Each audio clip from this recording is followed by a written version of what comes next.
Time. Oh, won't it be a time? Oh, won't it be a time? Oh, talking with the angels. Won't it be a time? If you know it, you can help me. Say it one more time. I'll say, won't it be a time?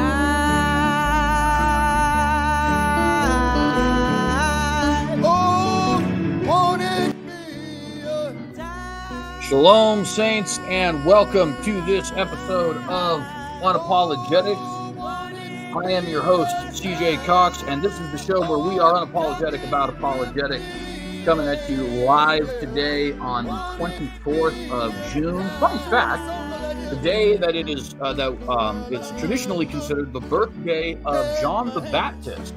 So, little fun church history fact for you there. But nevertheless, welcome to the program. Appreciate all you guys being here. If you are here, please remember to like and share this video.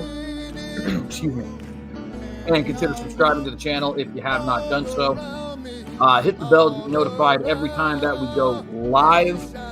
We do, when we have the content, apologetics content on Mondays, theology content on Wednesdays, apologetics geared towards other faiths, which is, I guess, more polemics, on Fridays, and our open mics on Sundays. We also do clips and short edited videos Tuesday and Thursday, and bi-weekly we post our breakfast team vlog on Saturdays. So if you guys are interested in any of that stuff, please remember to like and share, and again, hit that bell to get notified when we go live.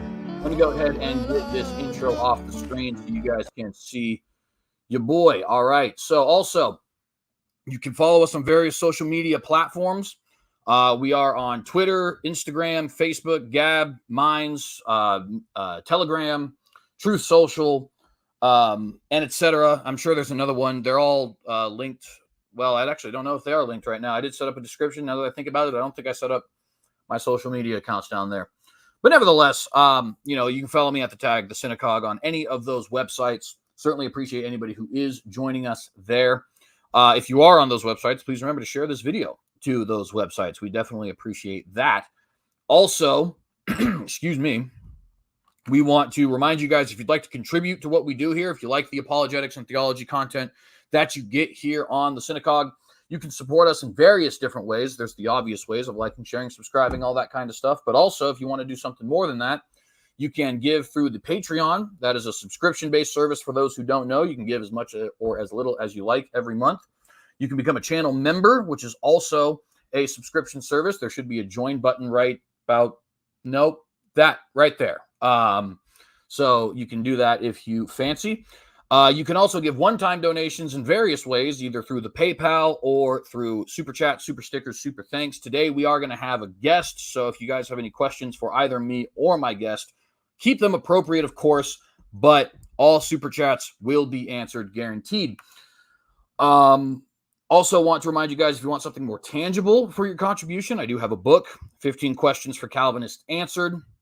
Link is in the description down below. It's exactly what it sounds like. 15 questions asked of Calvinists by a non-Calvinist preacher in Australia. And, of course, me answering them to the best of my ability. Hope that is edifying for you guys if you decide to check it out. We got a couple of debates coming up. July the 2nd, we're going to have a conversation over on the Gospel Truth with Joel Penn of JP Uncut.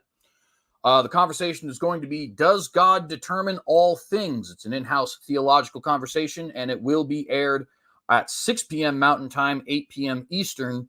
Again, that's July 2nd on the Gospel Truth. If you're not subscribed to the Gospel Truth, you certainly should be. In my personal opinion, best religious debate. Well, I guess you can't really say best. I quite like Donnie at Standing for Truth as well. So they're really kind of neck and neck. But both of them, will say, own the number one position, which I guess would be, how do you have two people number one, right? Anyways, love them both. Subscribe is the point. Not sponsored, but nevertheless. And we have another debate coming up on the Gospel Truth on August 27th with William Albrecht, who's a Roman Catholic apologist that you guys may know as Patristic Pillars here online.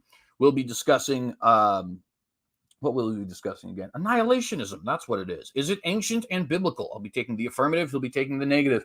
And that is also going to be 8 p.m. Eastern Time, 6 p.m. Mountain, August the 27th on the Gospel Truth YouTube channel. So hope you guys are interested in that. We were not able to get the breakfast tea up last Saturday, so it's actually going to be this Saturday. And it's actually going to be my opening statement for the debate we're having with Joel Penn.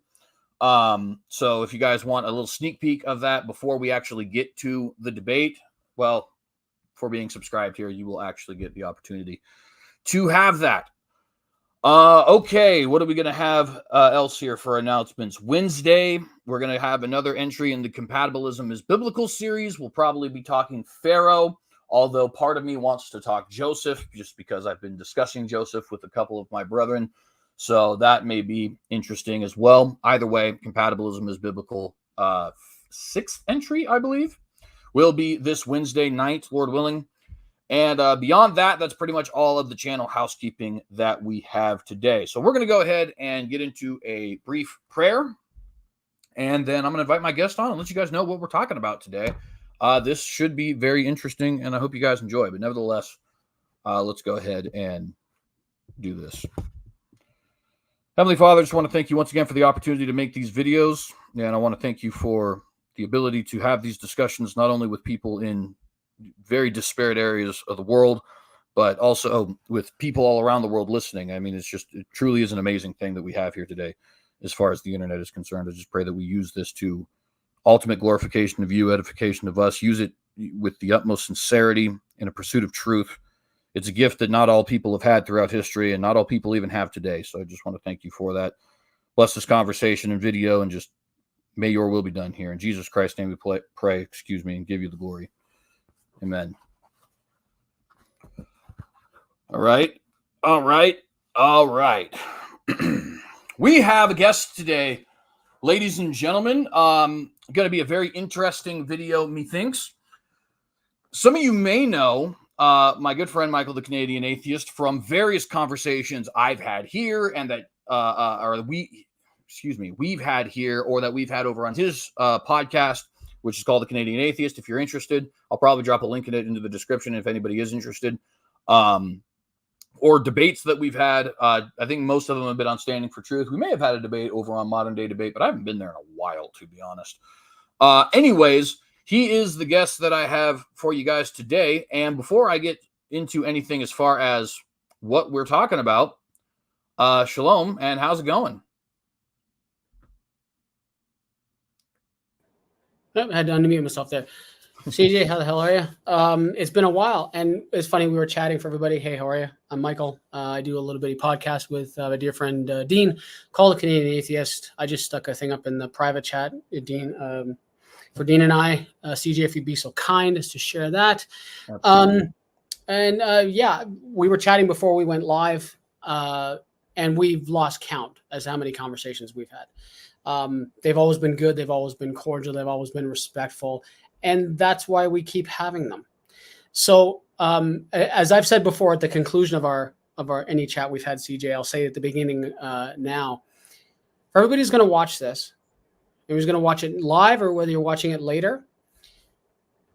And I can say this now because I just know this is the way it's going to go.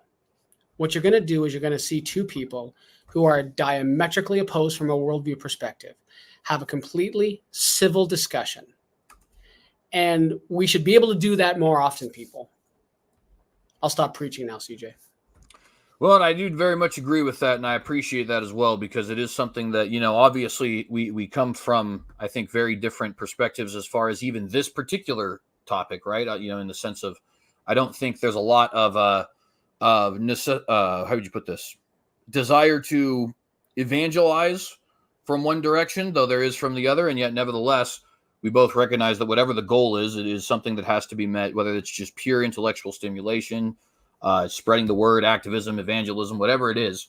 You don't get it done by, being an arse, as they say in Scotland. I very much appreciate the dialogues, and I think this one will be particular. Now, to be fair, this won't be the most controversial topic we've actually addressed with each other. Probably not. I think that probably goes to the abortion conversation, but it will at least be up there. And I only point that out to say it's one thing to have a civil conversation about something that a lot of people are civil about, but it's another thing to have a civil conversation about things that get everybody all hot and boiled. So definitely appreciate that. And yeah, I'll stop with the soapboxing myself. Yeah, I guess the one thing I do have to say though is, so you sent over the picture that you were going to use for the kind of picture for this episode. Yeah, the thumbnail. And you grabbed a picture of me 100 pounds ago, man. I was a little more chonky then. So thanks for that. But no, in all seriousness, that was a picture that was taken a few years back at a place in Utica, Michigan called the Reptarium. And it's a cow reticulated ball python named Perdita that's around my neck. And she's an absolute sweetheart. She's about 14 feet long and a delight. And sadly, the starter of the Reptarium, guy named Brian Barczyk, passed away a few months ago from pancreatic cancer. But when I saw that picture, it warmed me up inside because I'm just reminded of all the fond memories. But yeah, you posted a fatty picture. Thanks, man. Well, and I certainly would apologize for that. Although maybe not, because of the warm and fuzzy feelings that come after, right? Maybe it was a good thing, all things considered. And I guess the other thing that I should say as we're going to get into this is, so we're going to be talking a little bit about the LGBT stuff, being Pride Month. I myself am not a member of the LGBT community. I am just a straight white man. But maybe you should take it away and talk about kind of how this came to be. I had posted a picture, you had posted a picture, we commented on each other's, and here we are. Yeah, absolutely. And so actually, that's a great pivot into the conversation here. Let me go ahead and pull up I have the Facebook up here, but I don't think I have the images up. So let me go ahead and pull that up real quick. You guys obviously can see the description. And so if you guys have read it, you know that this conversation was sparked by, I refer to them as slogans. I don't know if that's necessarily the right word per se, because they're kind of arguments, but they're also kind of slogans. But, I don't know that you're wrong. Say again? I don't know that you're wrong. Right. And so I had posted a picture that was, the picture said, somebody is probably gay. And I'm trying to pull it up here. I don't know where it is at the moment. But nevertheless, and I was critiquing it for being what I consider to be a poor argument. And Micheal had posted a different picture, a couple of days earlier. It said love whoever you want, but it was actually, it's kind of a different way of phrasing the love is love thing, hence the name of this video. And I had critiqued that also for being what I consider to be a poor argument. And Micheal had very thought out answers to both of those. And rather than just go back and forth through text, which is never as fun, I figured, hey, let's just go ahead and talk about these things on a video. It's been a while. I'm scrolling through your Facebook right now and just saw the picture of Donald Sutherland. You were more pragmatic about it. You were like, look, instead of just doing this, why don't we just talk like we normally do?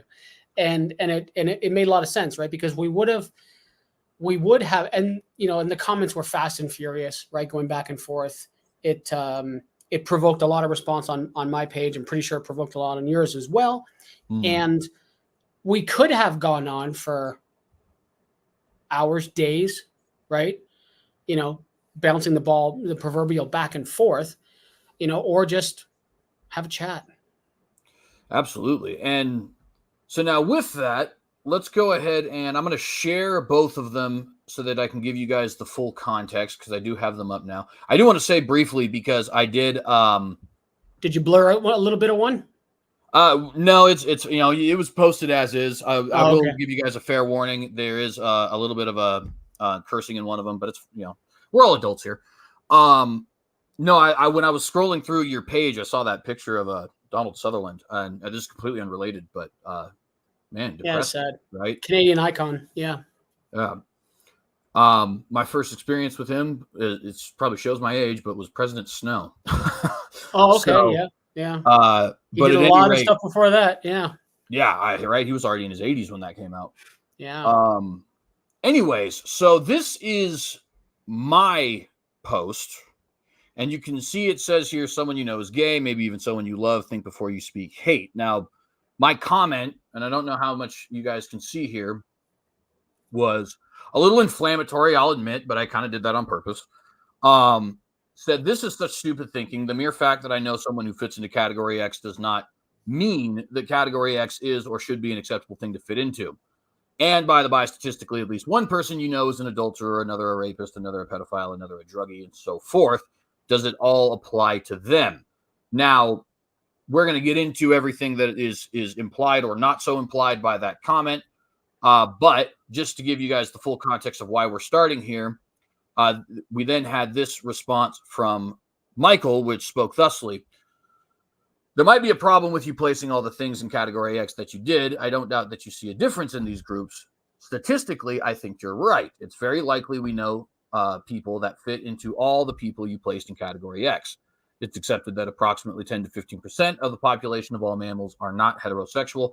By the way, interestingly enough, I'd quibble with that number a little bit, but in the other direction, not the direction you might think. We'll get into that in a moment. But suffice it to say, I think half of the population, i.e. women, are much more fluid with their identification there than people give them credit for. At any rate, in fact, we witness same-sex relationships in every ape species, including us, of course. And like I said, all other mammals, too. I've also read that the two most popular occupations for psychopaths are car salespeople and politicians.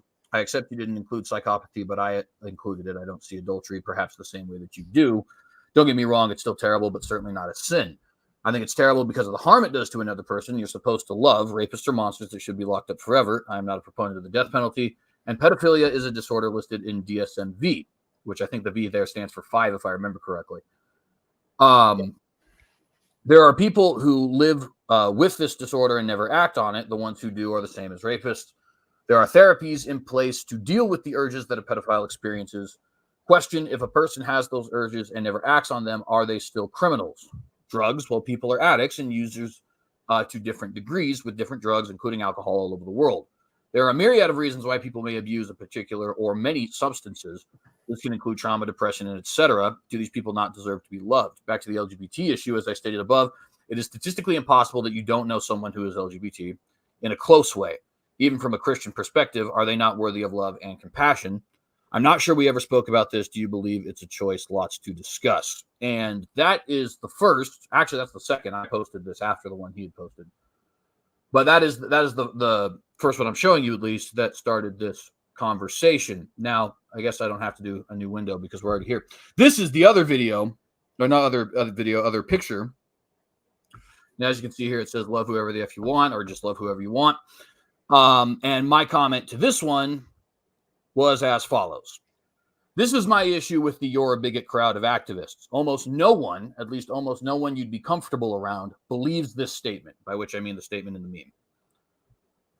We all draw lines. We draw lines at incest, at pedophilia, at statutory rape, and sometimes even at 40-year-olds sleeping with 20-year-olds. Some draw lines at your stepfamily, or at family's exes, or at animals. We draw lines at the mentally handicapped, and so on and so forth. So why am I being the traditionalist Christian, the only one who gets labeled a bigot?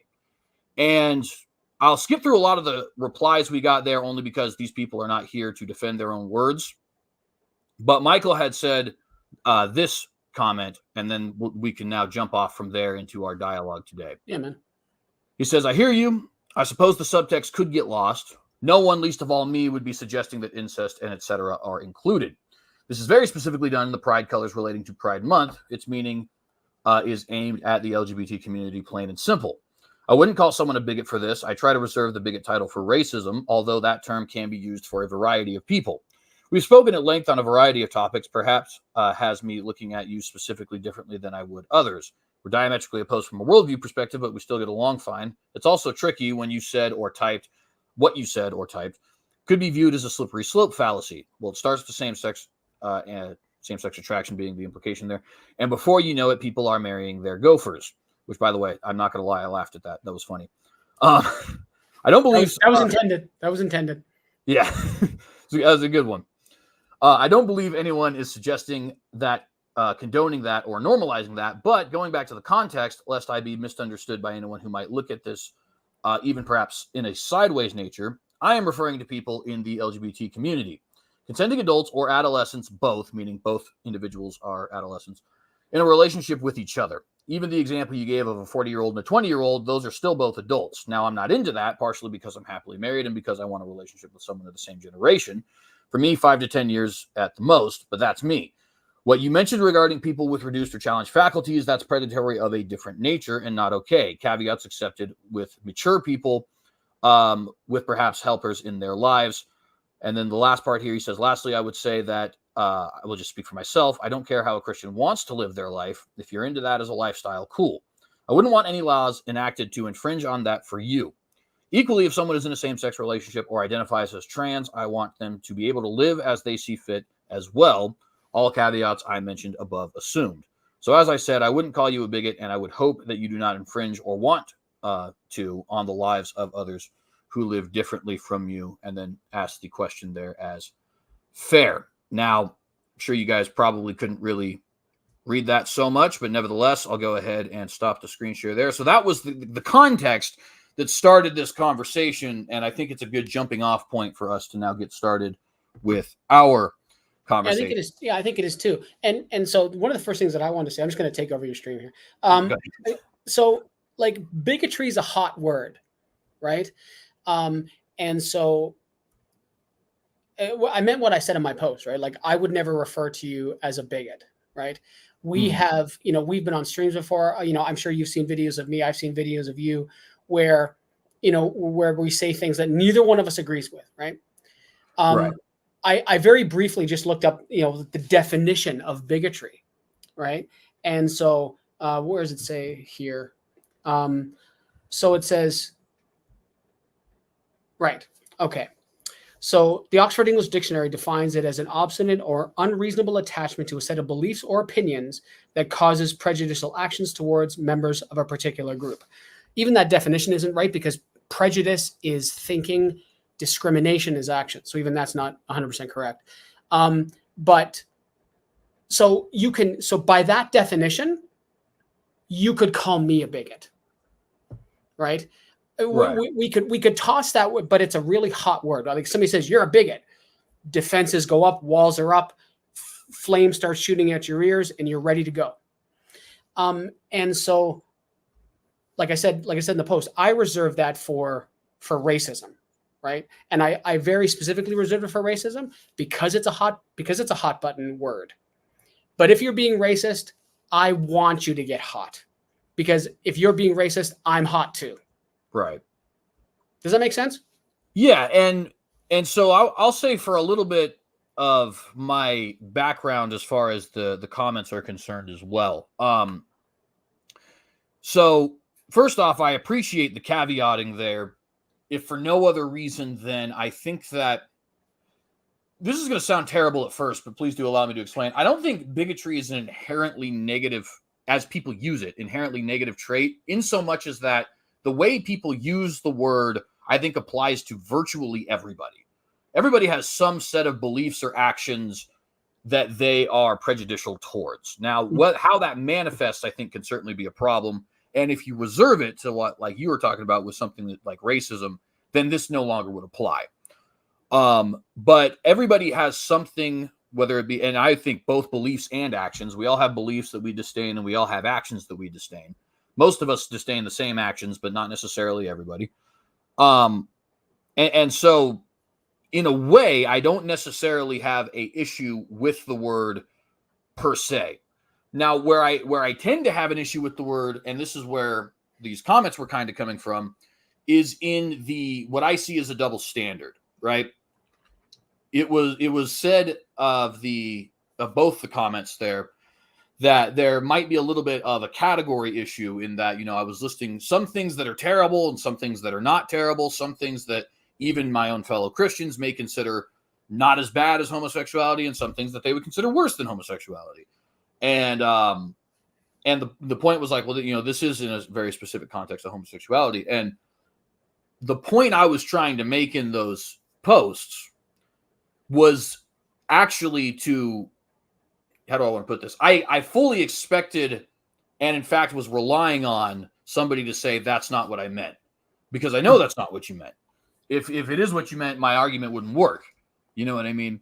My point was to say arguments like that, you know, if we're to discuss the morality of, you know, we'll say gay marriage in this instance, to say, well, love is love, or we all believe that two consenting adults should be able to do whatever they want. Well, we all actually don't believe that. Most people don't believe that. The incest one is one that I find particularly interesting because I think the vast majority of people would probably react with some level of disgust if two consenting adults who happen to be brother and sister were married to each other or having some level of sexual intercourse. And that could apply, I think, to various other things as well. And the statutory one is a very interesting one for me as well, because it's such a nebulous term, right? I'm in Idaho. The age of consent is 16. Across the border in Nevada, it's 15. If I go to California, it's 18. But if you're somebody who's got a 10-year difference, it's actually 14. So 14, 24 can be together. It's just such a nebulous term. You know, what does it even mean? And it all just goes to show this concept of two consenting, we'll say, since not all of those are adults, two consenting individuals of the legal age.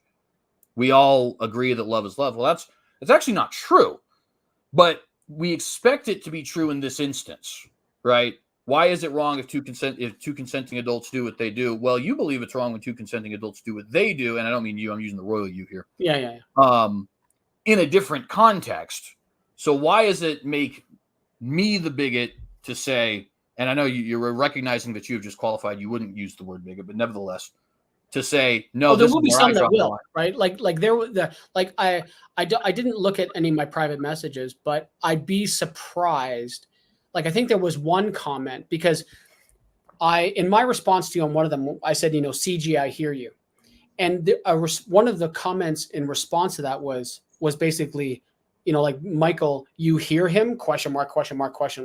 Right. And as if me hear, like, so when I say I hear you, that's a way for me to say, I have listened to what it is you had to say, right? Type out, and I understand it. As if that's a bad, right? As if me saying I hear you is some kind of a bad thing. Right. Like, get over yourself. And if that person who's typed that on Facebook is watching this, get over yourself. Because it wasn't meant in that way, but I get it, right? And so, but when we're talking, like, caveats are important, right? There's a reason why, like you brought up incest. Incest is an important one, right? Because it would also fit into that set of caveats. I think maybe it's conspicuous by its absence that neither one of us, or not that you mentioned it, I didn't. Maybe it's conspicuous by its absence that I didn't mention that. But we know that from it's viewed in a very negative way in a social setting for really obvious reasons, right? Like, we know the detrimental effects that can happen when two first-generation relatives get together and try to procreate, right? More often than not, you end up with non-viable people, right? Tremendous heartache and trauma and stuff ensues.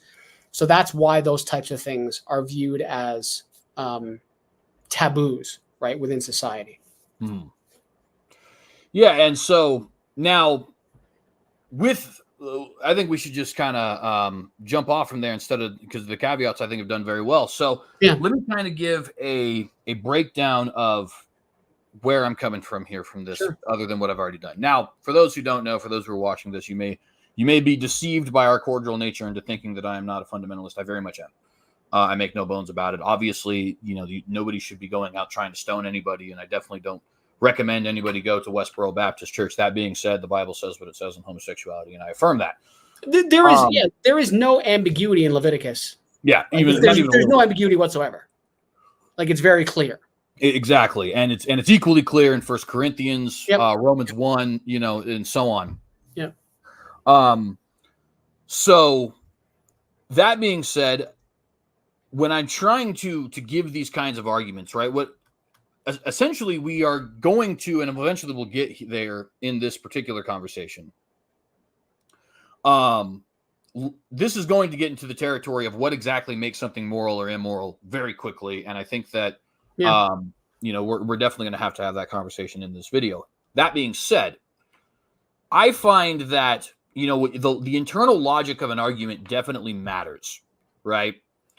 So like, just as a clear example, when there's a anecdote given by C.S. Lewis in his Abolition of Man, where he says a certain stove cut his gas bill in half, and he reasoned that if I were to have two of the same stove, I could bring it down to a quarter, right? And of course, not realizing that the point of C.S. Lewis's analogy there is that actually you've just put yourself back up to the original gas bill.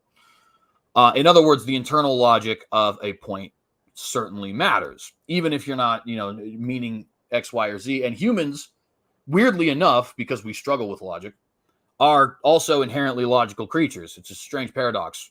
People always take our ideas to their logical conclusions, right? Which I don't mean that as a slippery slope fallacy, but it's just to say that I think for the most part, you tend to see, you don't have control of where your ideas go. That being said, so when I see these kinds of arguments, well, love is love. Well, somebody who is homosexual or something like that, right? Mm-hmm. The internal logic behind those arguments, if I plug in different categories, without getting into necessarily why each category is problematic, though we certainly should do so, we find that the argument no longer works. And I'll use one that is very much, I think you and I probably agree on, which is drug addiction, right? Sure. I think both of us would probably agree that drug addiction is a horrible thing. And also that drug addicts, on top of the fact that they're very commonly victims, are not people who are necessarily, of course they can be, criminal. They're people who need help, for the most part. As a former addict myself, I can say I certainly needed help.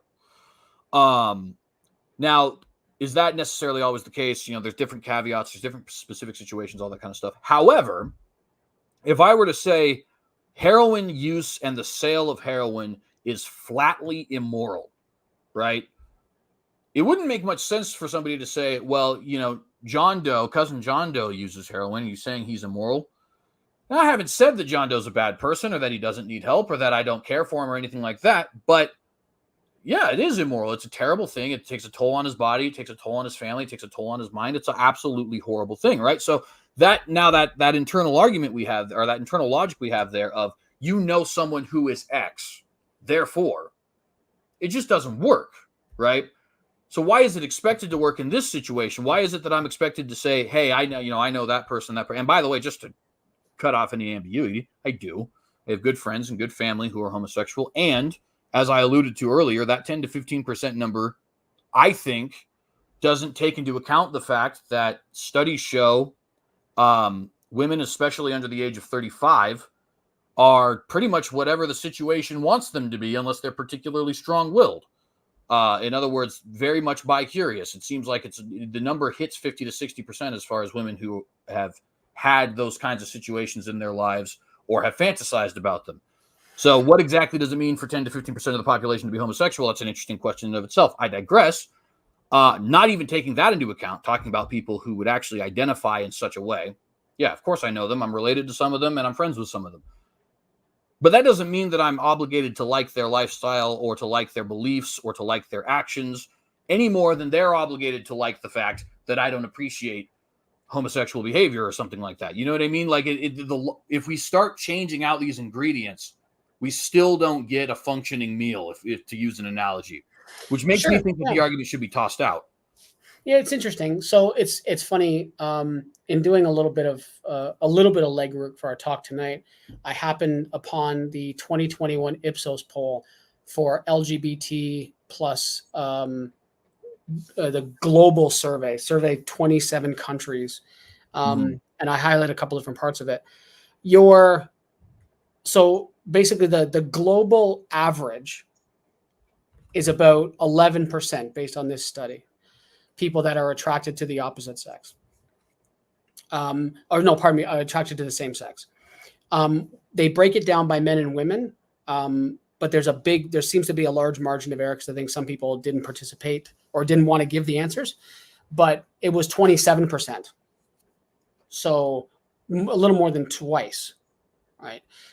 So I don't think I'm not sure what study you're referring to, but the Ipsos one from 2021 doesn't bear out 50 to 60. Now, I remember from my school days. I knew I knew many more bi-curious women than I knew bi-curious men. So through personal experience, as an anecdote, I would say the 30 to 40% is more representative. But I don't know that 50 to 60% bears out from anything. But personal experiences are going to vary. Touching on the last thing that you said about having friends and family, who are, let's just say, non-straight, right, or members of the LGBT. And it's funny. So for anyone who's watching this who is a member of the LGBT community or may watch this later on, I don't mean any disrespect, but the acronym has grown in such a way, and I'm a Gen Xer, so I just want to make things simple. I just say LGBT and know that I'm not trying to be exclusive. And that I'm trying to be as inclusive as possible, but I'm old and lazy, so I say LGBT. So I'm glad to hear, that you don't mistreat these friends, and obviously you don't mistreat your friends who are members of the LGBT community. Those really wouldn't be their friend. You really wouldn't be your friends anymore, right? Right. And you can have, and this is, I think, where the difference lies between the definition that we read, right? The differences between prejudices and discrimination, right? Like in the work that I do, you really can't control your thoughts, right? If we could control our thoughts, I think we'd be different animals. But what you can do is you can control your actions, right?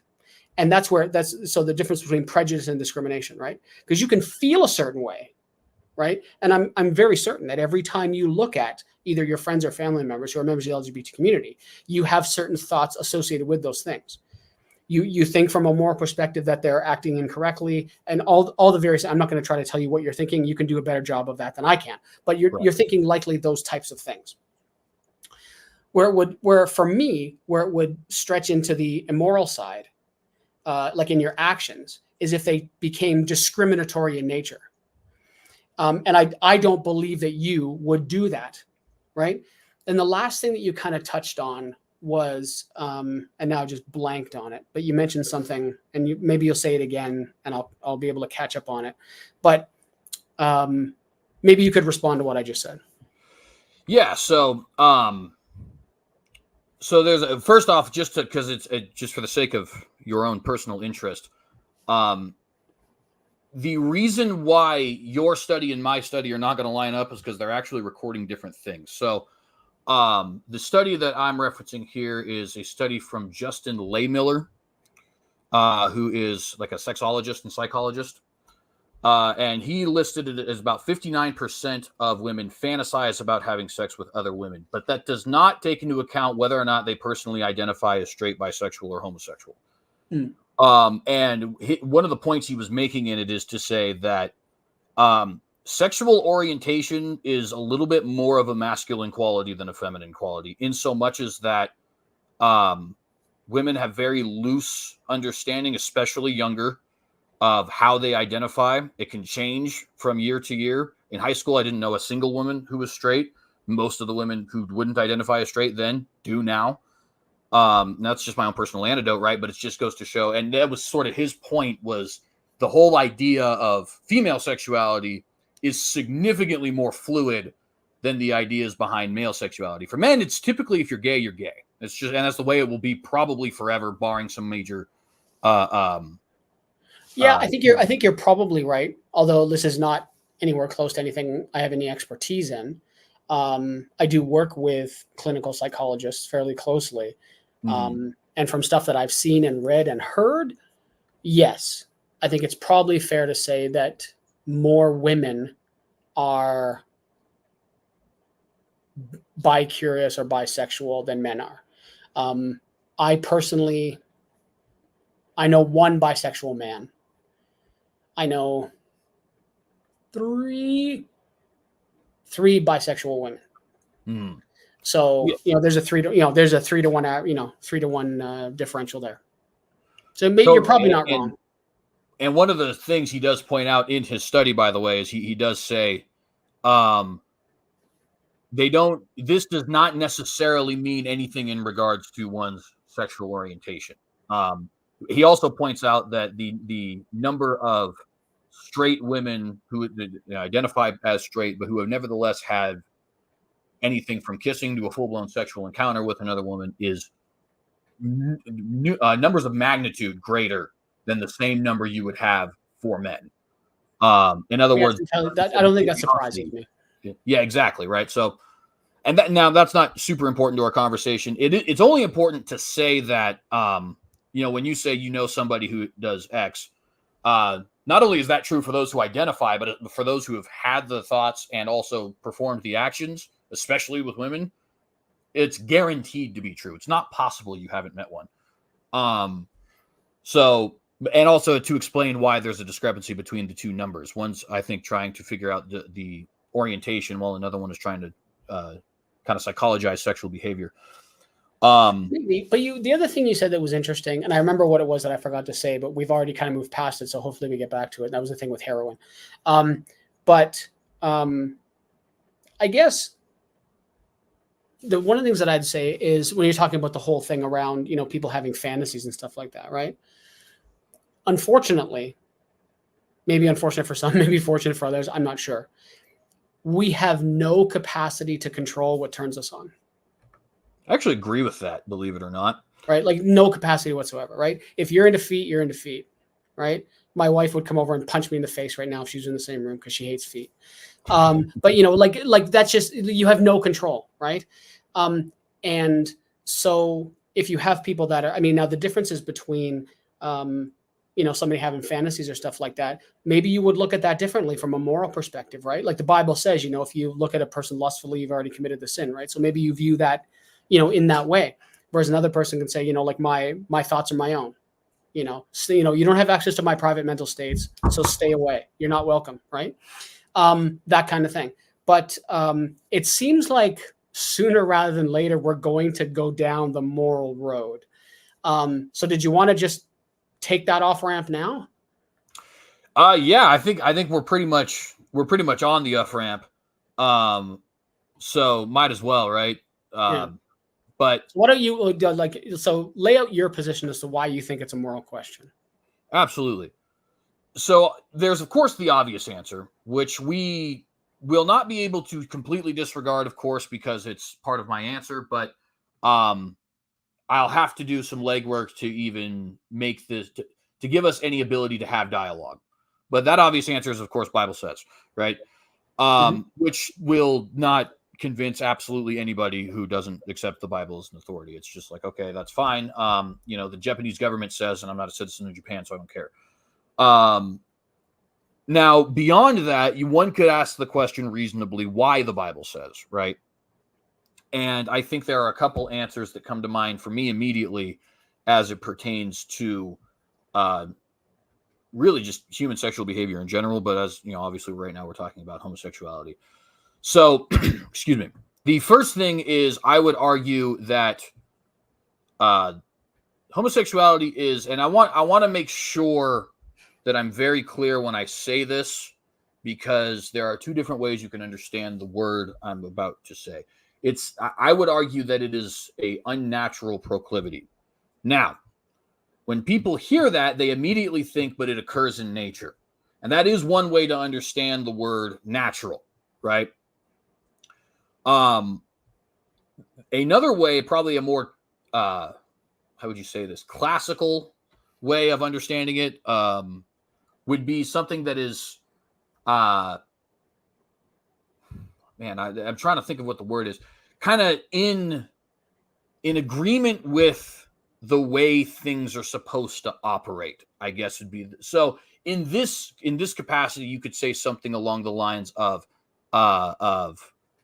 murder is unnatural, even though it occurs in nature. What you're saying is this is a dysfunction rather than a function. Can I steel man what I think your position is, and you can tell me if I'm wrong? Totally, because I'm not explaining it well. Okay. So, all right. So homosexuality is unnatural, even though it's found in nature. And the reason you believe this is because of the tenets in the Bible, given that we were designed a certain way and with a certain goal in mind. It goes against what it is that God had laid out from a plan design / plan perspective. And the only reason we see it now in nature is a result of the fall. I would largely agree with that. Yeah. And even when you were saying that, you used the word goal, which caused me to think of a term. We could say it's not teleologically natural, which is to say that it goes against what the purpose of things like sexual reproduction and sexual intercourse and love and things like that are. And in this sense, you could compare it to so many other things that I don't want to because it can open a can of worms, but which nevertheless would still occur in nature, right? And the argument for that one, I think, is rather, and we'll get to some of the other reasons in a moment, but don't want to snowball you. The argument for that one, I think, is fairly straightforward. You can be, square peg round hole kind of conversation where it's quite clear that two of these things are designed for reproduction with each other or for intercourse with each other, and the other two are not. Now, I'm more than certain that will not beg the question, but will lead us to the question of how does that apply to non-reproductive sexual acts between men and women. Sure. I'll pause on that for a moment because I want to wait to see if that's even something you're interested in, but we'll get there. If we get there, that is. And the second one, of course, is that, well, if a man and a woman have sex with each other, there will be children. There will be compatibility of what we typically consider the masculine and the feminine. Right. In other words, the personality traits that one tends to find more commonly in men and that one tends to find more commonly in women tend to be quite compatible with each other. Not the other way around, not 1 to 1, 2 to 2. I saw this thing is actually kind of a little bit comical. I don't think they meant it to be comical. They meant to be supportive. But nevertheless, there was this airline that shared a picture of two of the clips for the buckles, 2 buckles, and then a buckle and a clip. And so it didn't matter who you clicks with. And of course, the logical response to that is, but in the case you just gave, it absolutely does. 2 clips don't clip together. 2 buckles don't buckle together. A clip and a buckle, now you're fastened in your seatbelt. You know what I mean? So, and this is why I say we could argue it's teleologically unnatural, which, by the way, I think is the same argument we would use for most sexual, what would we use the word here? I guess in my mind, they would be deviancies. So we'll say that.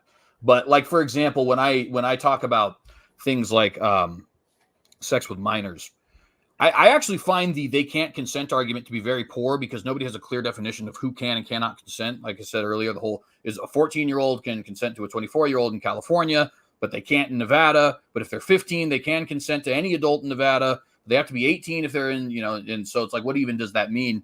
But unfortunately, I had to cut you off. I apologize for cutting you off, but I had to kind of step in there just a little bit because that's kind of like a legalistic sense. So if we look at from and I'm not a biologist, right? I won't talk about background, but whatever. I'm not a biologist. Right. However, we do know that the brain doesn't reach full functionality, stop developing until around age 25, right? Right. It's one of the reasons why cannabis use for adolescents and young adults is so detrimental because it can actually do damage to a developing brain. And so if somebody said, well, 15, I can consent. No, you can't because you don't have a fully developed brain yet. So you're not and I'm not just talking about the neural pathways, but you're also, and like, I have a kid, and I don't think you've had any kids yet, have you? Not. Right. Yeah. So, you don't have a kid, but like, as a parent, I can say like a 15-year-old, like I remember what I was like when I was 15. You likely remember like what you were like with 15. Yeah. I was stupid when I was 15 years old. Right. I was pretty stupid when I was 18 years old. Right. Some would argue I'm 53. Some may argue I'm still stupid, but it doesn't matter. Right. So, but there are lots of reasons why simply taking the legal approach where you're 15, so you can consent is still stupid. Well, and I don't even necessarily disagree with that, but I also think there's just a much simpler answer, which is that it's like I said, teleologically unnatural. You don't get the proper function of romance and sexuality when adults have sex with minors, right? You certainly can, but that's a fluke more often. I think it's what, yeah. I mean, unfortunately, and this is going to, you should throw up a bunch of trigger warnings because one side will get the sexual satisfaction out of it. The other side, and actually, that's not an unfair point there. But that's where the predatory nature of that comes in, right? Right. Because you are taking advantage of someone who does not have. They may be 15 years old, and yeah, I can consent. Do you want to do this? But they really don't know what it is that they're saying or doing, right? Like this is clear, right? These are why laws are set up, and I think, and it's one of the interesting things, like. And this is something I'll never understand. This is a bit of a tangential shift, but I don't understand the United States, right? Because our laws are the same from coast to coast to coast, and yours are states' rights. It is mental by my estimation. Well, and I got to be honest, in a weird way, that actually doesn't surprise me. I won't go too deep into my own views on that, but suffice it to say, when I'm talking with people about what makes the United States unique from a constitutional republic perspective, states' rights very often comes up, as does the whole concept of a constitution like ours. Other countries have constitutions, but they're significantly different than the way the United States Constitution works. Mm-hmm. At least most of the time. There's exceptions to that, of course. So suffice to say, I'm somewhat surprised by that. Now, with all that said, though, you can see why, from the perspective that I'm kind of laying out, even if you would disagree with it, these two things seem like a consistent sexual ethic, right? Whether it's in the case of a statutory rape or a pedophilia, and this video is for sure not getting monetized, or in the case of something like homosexuality. And you could also see why this wouldn't apply, because people will often say something like, well, what if one of them is infertile or something along those lines, right? Well, from a theological perspective, you're still fulfilling the function or you could say the end goal, the design, if you will, of romance and sexual intercourse when two individuals are having sex that are consenting adults, male and female, and nevertheless, one of them is not able to have children. And that doesn't apply to things like, like I said, with homosexuality and all these that we can list. And while it partially applies to incest, it really doesn't, because while you can produce children, you probably shouldn't, right? Obviously, anybody who studied ancient Egyptian history or European royals knows how bad that can get. I actually remember a little bit of an aside, but there's this king in Spain whose chin was it'd point out like a stick. It was really weird. There's paintings of him, actually. He lived about the time of the Protestant Reformation. And it's super bizarre. It's caused by his parents and their parents before him, and so on, being in incestuous relationships, right? So you're going to have problems if your family tree is a stick. Totally, exactly. That's 100% true. So now that then is one category of, this is where we can see, if we want to say, okay, why does the Bible say X? One area we can see why the Bible says X in reality is that, I use the word reality there. That's probably going to trigger some of the people who are on my side of things. I'm not saying the Bible's not reality. Obviously, this is a Christian apologetics channel. I'm simply saying that sometimes we're looking to nature to figure out why things are said. And I think that's one of the reasons why it is teleologically unnatural for a man and a woman to have sex with each other, or for a man and a man rather to have sex with each other, or for a woman and a woman to have sex with each other in a way that cannot be applied to two consenting male and female persons. Yeah, it's interesting. It's funny. You've said teleological a few times, and I'm reminded of a quip from the late, great Robin Williams. And he was doing a comedy bit many years ago, and he said, the best argument against intelligent design is, he said, no intelligent designer would ever put a waste management facility next to an amusement park. And everybody listening can kind of get, where that joke, kind of comes in, right? Yeah. So it's, and that's, and so I'm sure he meant that tongue in cheek. I also meant it tongue in cheek. But when you're talking about it from it's interesting. So you talked about it, from a fulfilling a design, kind of perspective. But there are lots of people, right, who fall into the category of, unexplained infertility. right? It's somewhere around 6%. And I can say that from personal experience, not me, but people close in my life who tried. They're not getting pregnant. They're not having kids, right? It's just not going to happen. Genetic issues. And so that somewhat kind of flies in the face of that a little bit. But if we're going to take the kind of the moral slant, is it fair to say that the basis of your belief that it is immoral, biblically based? Well, kind of. I think ultimately I am a divine command theorist. So there's a sense in which I absolutely have to say yes, because I think that, essentially what morality is, in my view, is the commands of God and our duty towards those commands. With that said, though, I do think that those commands, I don't think God is an arbitrary or irrational being. And so I think those commands can be explained through nature, at least usually.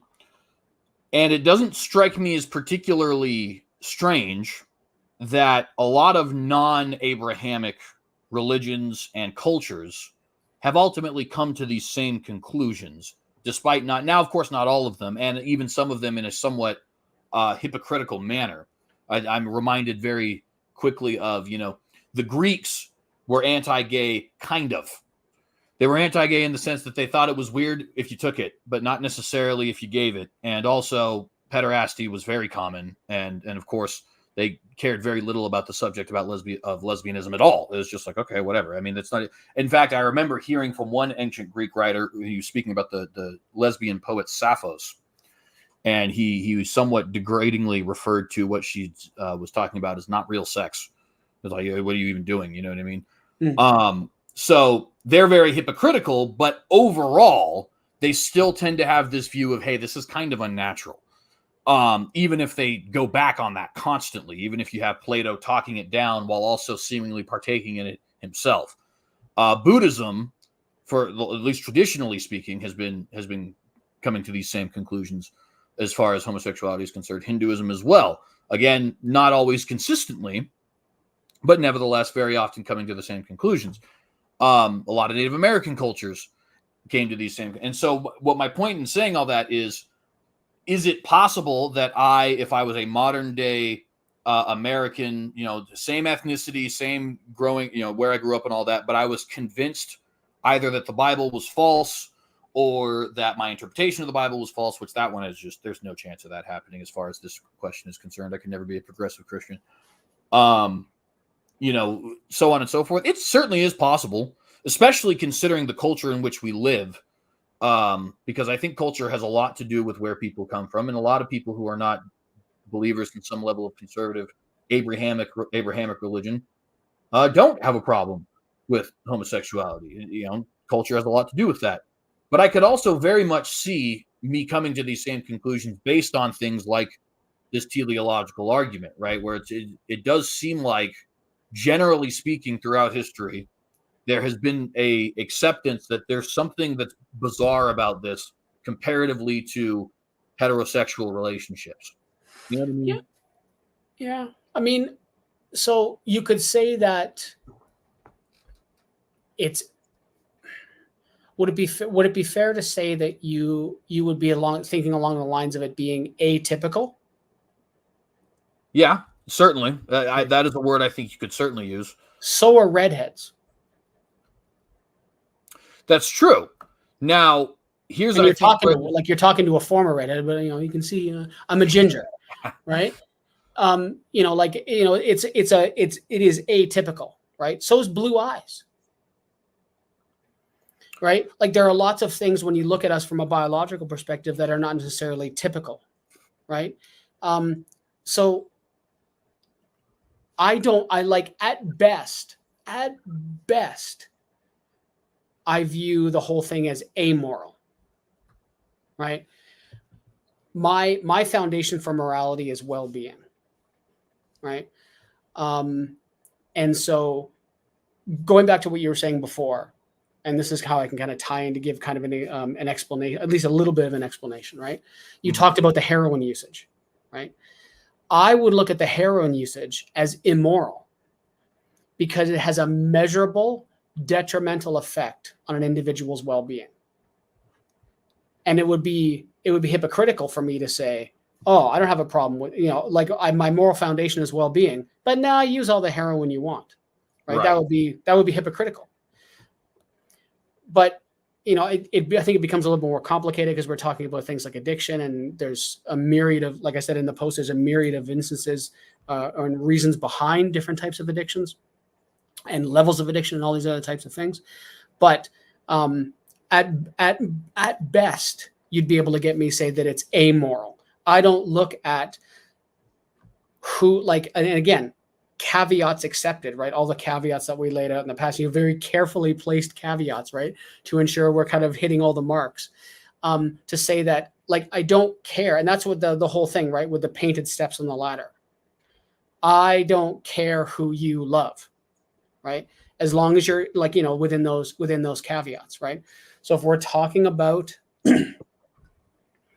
two consenting adults, of, let's just say, a legal age. So in Canada, we'd say 18 years old, right? Or something like that.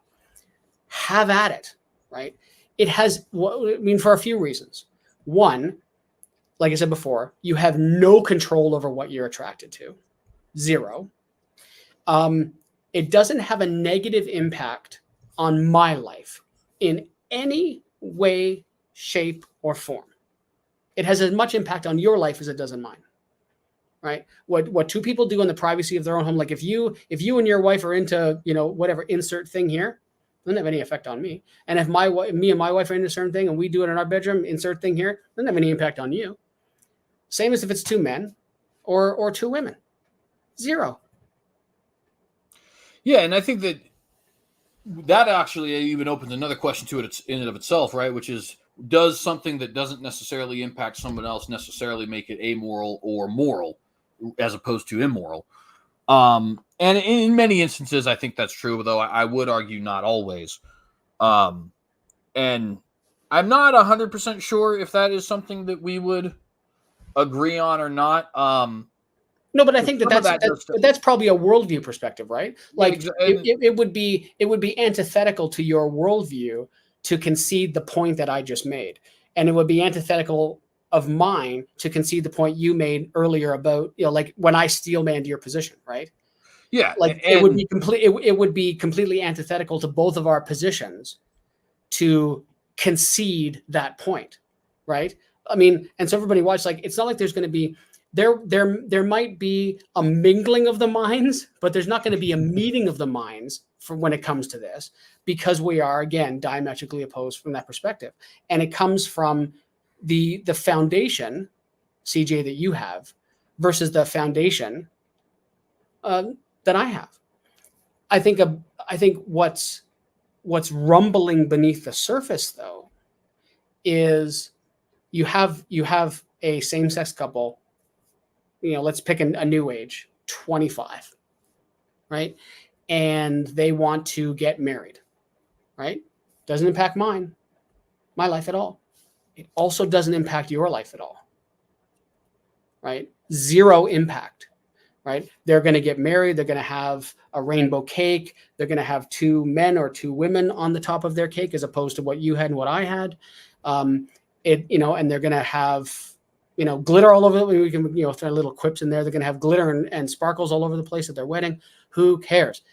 It's not going to impact your life, and it's not going to impact mine, right? So when kind of like rumbling beneath the surface of that whole thing, love whoever you want, is that it does, because it doesn't have a detrimental impact on someone else's life. There is that, but the rumbling below the surface is the desire by many. And I'm not going to include you in this because I actually don't know what your stance is in this. I'm not going to throw you into that.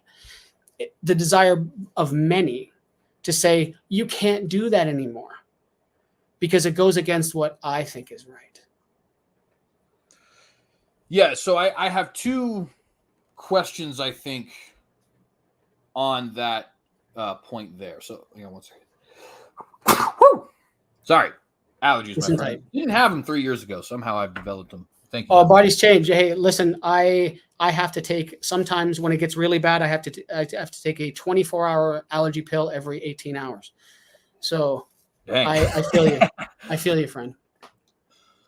Yeah, no kidding, right? It is a very interesting phenomenon there. So Our bodies do change, though. Oh, totally. That's I mean, in my case, it's I can see it, right? It's impacted this, like I said, this allergy. I didn't have any allergies until 2021. You're also you're getting older, CJ. That's true. So my two questions are, and first let me caveat with saying there is a difference, I think, between legality and morality. I won't necessarily open the can of worms as far as legality yet, because it's going to have to get there at some point. But I do think there is something to be said about, there are things which are immoral, which I think you cannot make a convincing argument should be illegal. And there are things which are legal, which I don't think you can make a convincing argument are moral. And for me, the quintessential example of this is it's legal to be a drunk. I don't think it's particularly moral to be a drunk. It's legal to lie in most instances. I don't think it's particularly moral to lie, and so on and so forth. We could even get into situations like, the subject of divorce. I find that divorce, more often than not, it's not a universal, is definitely something that is immoral. But of course, that would open its own can of worms that we probably don't want to go to. But it's interesting, though, and we could quickly count on, just so that people have a fair understanding of where both sides are coming from. Not that I think your audience is going to be leaning much towards my side at all, but it's fine. But so like you brought up a couple of things there, right? So I would say that for the same reason, I think that excess or that the heroin abuse or heroin use is immoral because of the detrimental effect that it has. And I slipped when I said excess because I was going to say alcohol, but you can enjoy alcohol. Like, I don't drink on a regular basis. The only time I have alcohol at all is when we go down south, right? And then I make up for all the rest of the year that I didn't drink, right? In 7 days. But I'm just kind of kidding. Like, I have a few drinks. I've got a great bar downstairs. I could give 10 of my closest friends severe alcohol poisoning from all the alcohol I have in this house. I could get drunk every night of the week. I just don't touch it. It's not what I want to regularly do. Right. Excess alcohol abuse, I would say is immoral from the same perspective as heroin use, because of the detrimental effect it has. My father was a terrible alcoholic, and I'm sure that contributed to his early death. I have no doubt whatsoever. That is also part of the reason why I don't drink a lot. And then you also spoke about divorce. On that way, we're not going to agree. I am married now to my lovely wife. It is not my first marriage. I was not happy in my first, so I left. Because life is too short to not be as happy as you can possibly be for as long as you can possibly be. And I will die on that hill every day of the week. Yeah, and I'm certain that would be a interesting conversation to get into as well, if for no other reason than I think that there is I'll just be very honest. I don't even say this in a judgmental way. I just say it as a matter of fact. Of course, we're all adults here. We all know. I tend to have a very harsh view of divorce. Mostly, there is some biblical precedent there. There's also the fact that I don't know. Let's see. I have two. One of them, I guess you wouldn't even call him a friend. They're my cousin. I have one friend and one cousin who have been in a marriage where the parents stayed together. And suffice it to say, I don't think my generation is coping with that fact very well. But nevertheless, I'll set that aside for a moment, only because I think it's a conversation for another day. Which, by the way, if you're interested, I'd love to have. Oh yeah, we'll totally do that. Yeah. Why not? We'll throw another one together. Right. Get everybody's sabers rattled. Just kidding. But so with that caveat of morality and legality kind of having to be at least somewhat separate, and I even agree with you as far as the excess. I mean, the picture I used here, I'm smoking a cigar. I love cigars. excess tobacco use is terrible for you. So there's, I have a lot of agreement with that. But my first question is in regards to this teleological point I'm making. Mm-hmm. What would you argue is, and there's more than one in my estimation, so if you give more than one, I'm not going to say that's a cop-out or anything, but what would you say is the function of, and I know you think of it differently than I do because I believe in design and you would believe in sort of a guided hand of evolution, so to speak, and that's it's natural selection. But nevertheless, what do you think is the function of sexual activity? It's not, I don't think it's a single, I don't think that's a stick, right? I think that is very much a fork, right? I commonly tell people, people say, it's like, talk about, the whole atheism thing, right? And say, how does it impact your morality? I'm like, it doesn't. Atheism is not a fork in that way. Atheism is a chopstick. All it addresses my belief in a god or gods. It doesn't talk about anything else. Christopher Hitchens once said in a debate, he said, I'm an atheist. You can't tell anything else about me. You don't know what my politics are or whether I'm kind to my children. And I believe that to be very true. The use of the utility of sex, I view totally differently, right? Like there are, what's the best way I can put this bluntly but politely on your show? There are times when you want to make love. Then there's times you want to F. And there's nothing wrong with that.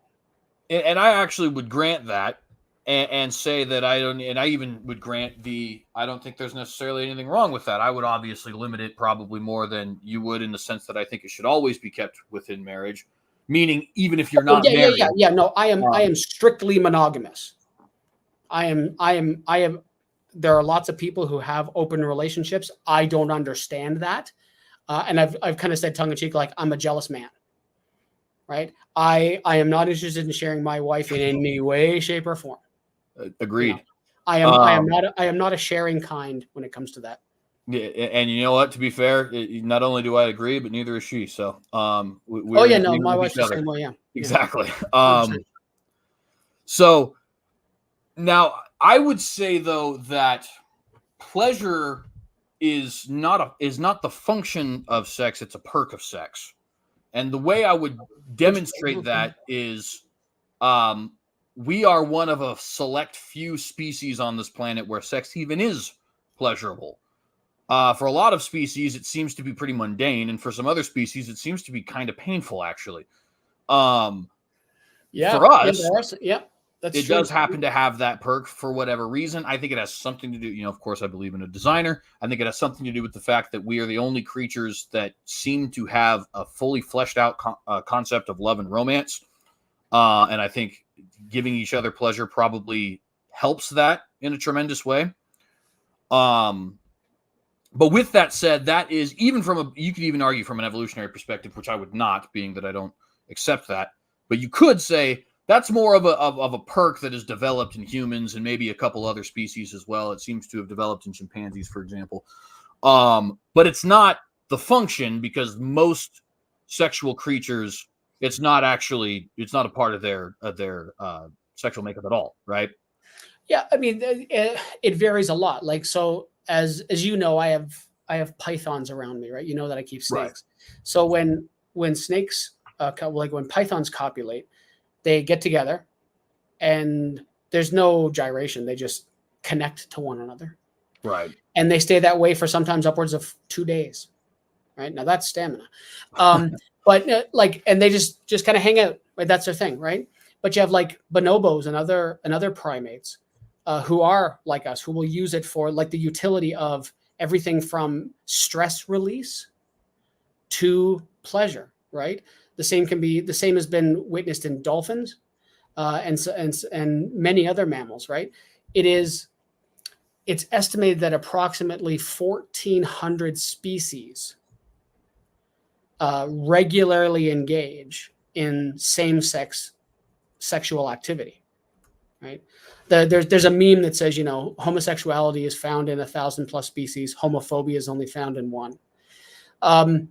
And I think that that's probably true, although we can't know the private thoughts of other animals. So maybe we can't say that fairly. Who knows? But we certainly see homophobia in our species.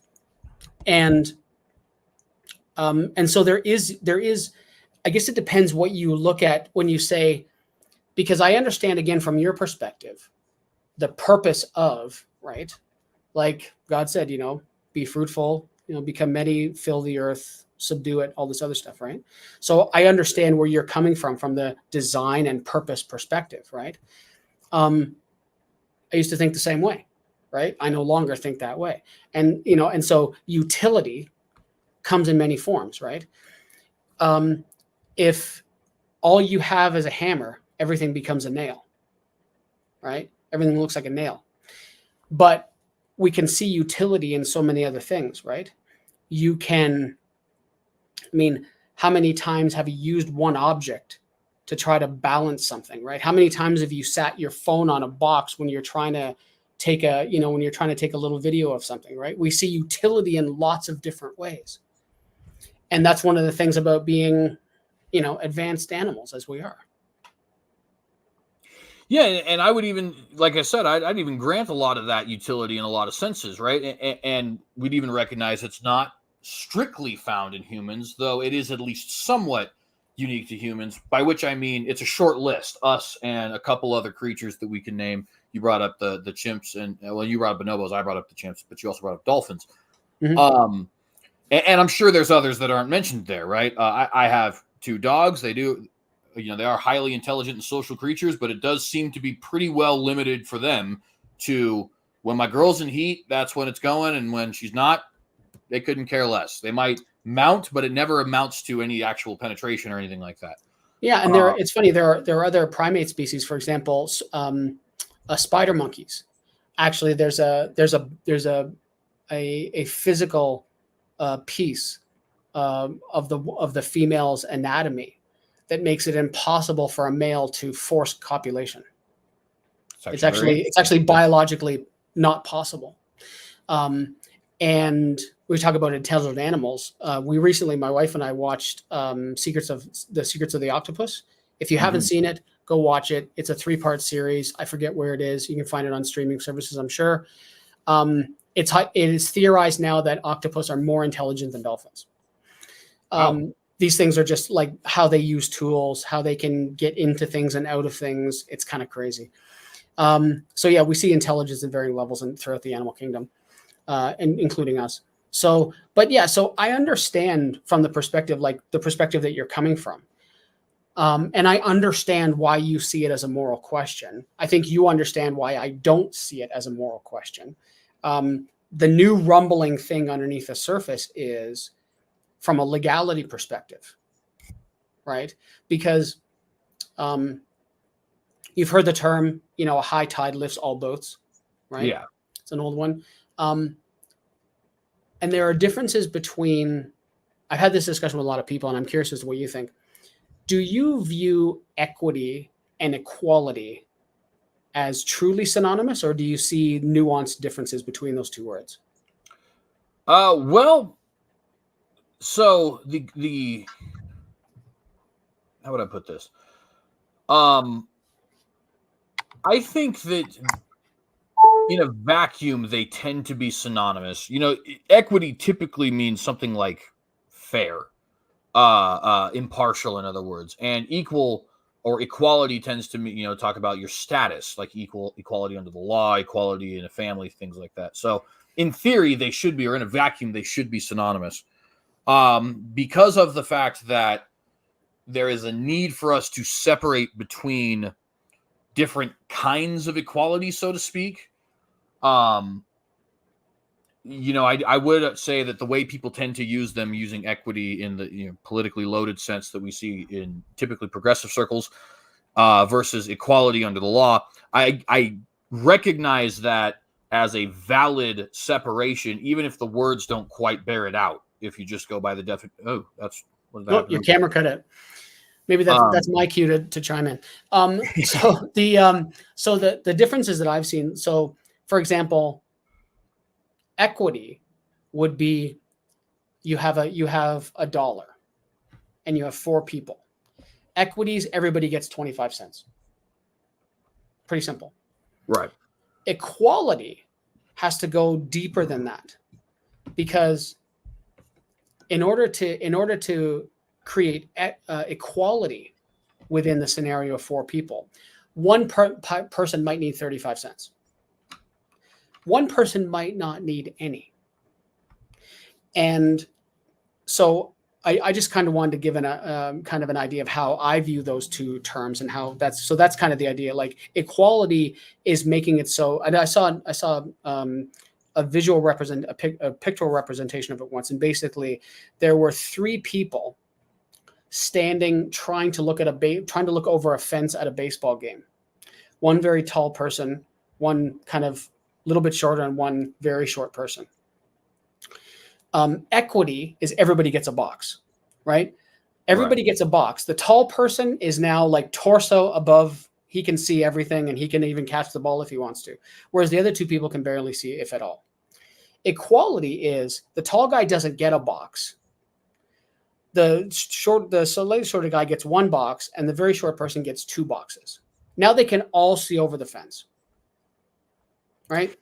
And so if we're talking about from a legality perspective, if we're talking about same-sex couples, from my perspective, not being a member of the LGBT community, so please, anybody feels free to chime out in comments and stuff like that and correct me if I'm wrong, because I could be. That is that they're looking for equity, right? They want the same abilities that everybody else has, especially when the choices that they make do not have a detrimental effect on other people living their lives. So you have 10 people lined up at City Hall to get a marriage license, right? 9 heterosexual couples and 1 same-sex couple, right? It's not going to mean anything to anybody that same-sex couple is getting married. They're going to contribute in the same ways to the local economies by hiring florists and a baker and renting a hall and all the other things that go along with that, right? There's no downside from an equity perspective, right? So I don't understand, because I am very much of and this is where the Gen X in me comes out. It's like, it's not going to impact me at all. Well, why do I care then? You do whatever you want, right? Doesn't impact me. Have your party. Yeah, and so I think there are 2 points I would want to do. I'd want to briefly just finish one of the points here. Yeah, sorry, I took it away from you there. Oh, you're good. Because I also don't want to leave what you just said hanging. So to finish quickly that question I asked about the theology of it, the reason for the question is to say I actually think, and of course I'm not in your shoes there, as far as I'm not an atheist, so I don't have that particular or progressive. Nobody's perfect, man. Speaking. That was a good one. So, but if I were, it seems to me like I would want to grant something like the teleological nature argument there, because it seems true. In other words, what I would say is, if it was something that I didn't believe had any sort of an impact, that's fine. But I do see that as being I think I've got, again, I'm trying to put myself in a position that I'm not in, but it seems to me like that would be a valid point to make, because the functions, there's 2 in my opinion. The functions of sex are, number 1, of course, procreation. And number 2, and probably unique to humans, but I can't guarantee this because there is other monogamous species, for example, wolves. I do think they have, the Bible uses the phrase "know." Adam knew his wife, right? Mm-hmm. I don't think that's a coincidence. There is definitely a level of, that people often, this is going to sound unrelated, but it is. People often ask the question, is it sinful to have sex for pleasure with your spouse? And I say not even a little, as frequently as you can, because frankly, it's a bonding moment. And also, frankly, if you are somebody who has a high libido, well, Paul even says in 1 Corinthians 7, you should probably get married then. Because you can't sit there and tell people, hey, don't fornicate, don't watch porn, don't masturbate, any of that stuff. Also, don't touch your wife either, unless you're trying to have a kid. That makes no sense. It's stupid. Yeah. And the Bible doesn't give that kind of a sexual ethic anyways. But it's also it's a very romantic thing. It's a very intimate thing. Couples who, if I could just be, it is. It is. I mean, let's just be honest. It definitely is, and it makes you more. It's good to lust after your partner. That's a positive thing. I agree with that. Yeah, and I'd be very blunt for the people in the audience. Couples that lust together stay together. Yeah, no, it's very right. Like I am hot for my wife. Yeah, and you should be, right? Yeah. Now, those two things, one of those things I think you could argue can be fulfilled in a homosexual relationship, namely the intimacy part. I would argue not quite, for a couple of reasons. The main thing being that I don't think that the masculine and the feminine are compatible with each other in that same sense. And there's even things as basic as position, right? I mean, missionary is something that you can. It's fairly difficult. But nevertheless, there's a level of, there's the gazing into each other's souls, so to speak, as the poets would put it, that comes only with a heterosexual sexual relationship. Now, the second function there just outright cannot be met. And it almost reminds me of, you could ask a similar question: what is the function of eating? And the fact that stuff tastes good is, of course, a benefit. And the fact that you can, potentially work out, steak will give me big muscles, that kind of stuff, that's a benefit. But the function of eating is to replenish the calories that you have diminished, right? Which is why a lot of people look at gluttony as, at worst, evil, and at best, not very intelligent, right? In other words, you probably damage to yourself, right? It's similar to me in that same regard, because it's teleologically unnatural to just gorge on all of the cakes you can find. It's not unnatural in the sense that it's not found in nature. In fact, if I don't control my dog's food, one of them regulates his own food pretty well. My girl, you feed her, she'll eat it. You know what I mean? Yeah. But it's interesting though. I get what it is that you're saying, right? And it's like, I understand how what I'm about to say will seem silly, but hear me out, right? Certainly. If everything was different, things would be a lot different. And so 500 years ago, right? Because there have, like, for as long as there have been mammalian species, right? And you and I have vastly different ideas of how long that is. But even if we take it from your perspective, right? 6,000 to 10,000 years. For as long as there have been mammalian species, there have been same-sex activities. Up until what? 1971, same year I was born, was the first test tube baby. Right? Right. We've learned a bunch of stuff, right? For the same reason, like we don't now, like if you had someone who was like on the battlefield during the Civil War, and they were wounded, the most moral thing the doctor could do, because they didn't have access to sophisticated medicine like we do today, and they certainly didn't have access to antibiotics, in order to save the person's life, to keep the limb from going gangrenous and killing the person, would be like, I'm cutting your leg off. Today, if you were wounded, let's say a law enforcement officer shot in the line of duty, go into the hospital, they put him under, wake up, and they've amputated the person's leg. That doctor is never working again. Right, exactly. Because of complex medical procedures we now have the capacity to do, ample access to modern medicine, antibiotics, things like that, it would now be immoral for the doctor to amputate that person's leg. Well, we didn't have the capacity to do the things until we had the capacity to do the things, right? So maybe you see a sperm bank as immoral, right? I know people that have actually, like same-sex couples, who have used a dear friend to donate so that so the same-sex couple could then use one of their eggs to fertilize and have a child. We can do those things now. And so one of the parts of utility for same-sex couples, there is now a way to do that, to overcome the utility that an opposite sex couple has simply by getting together, right? So we now have the roadblock that was once in place no longer exists. And I think there's a question we could ask in that. I remember hearing Dr.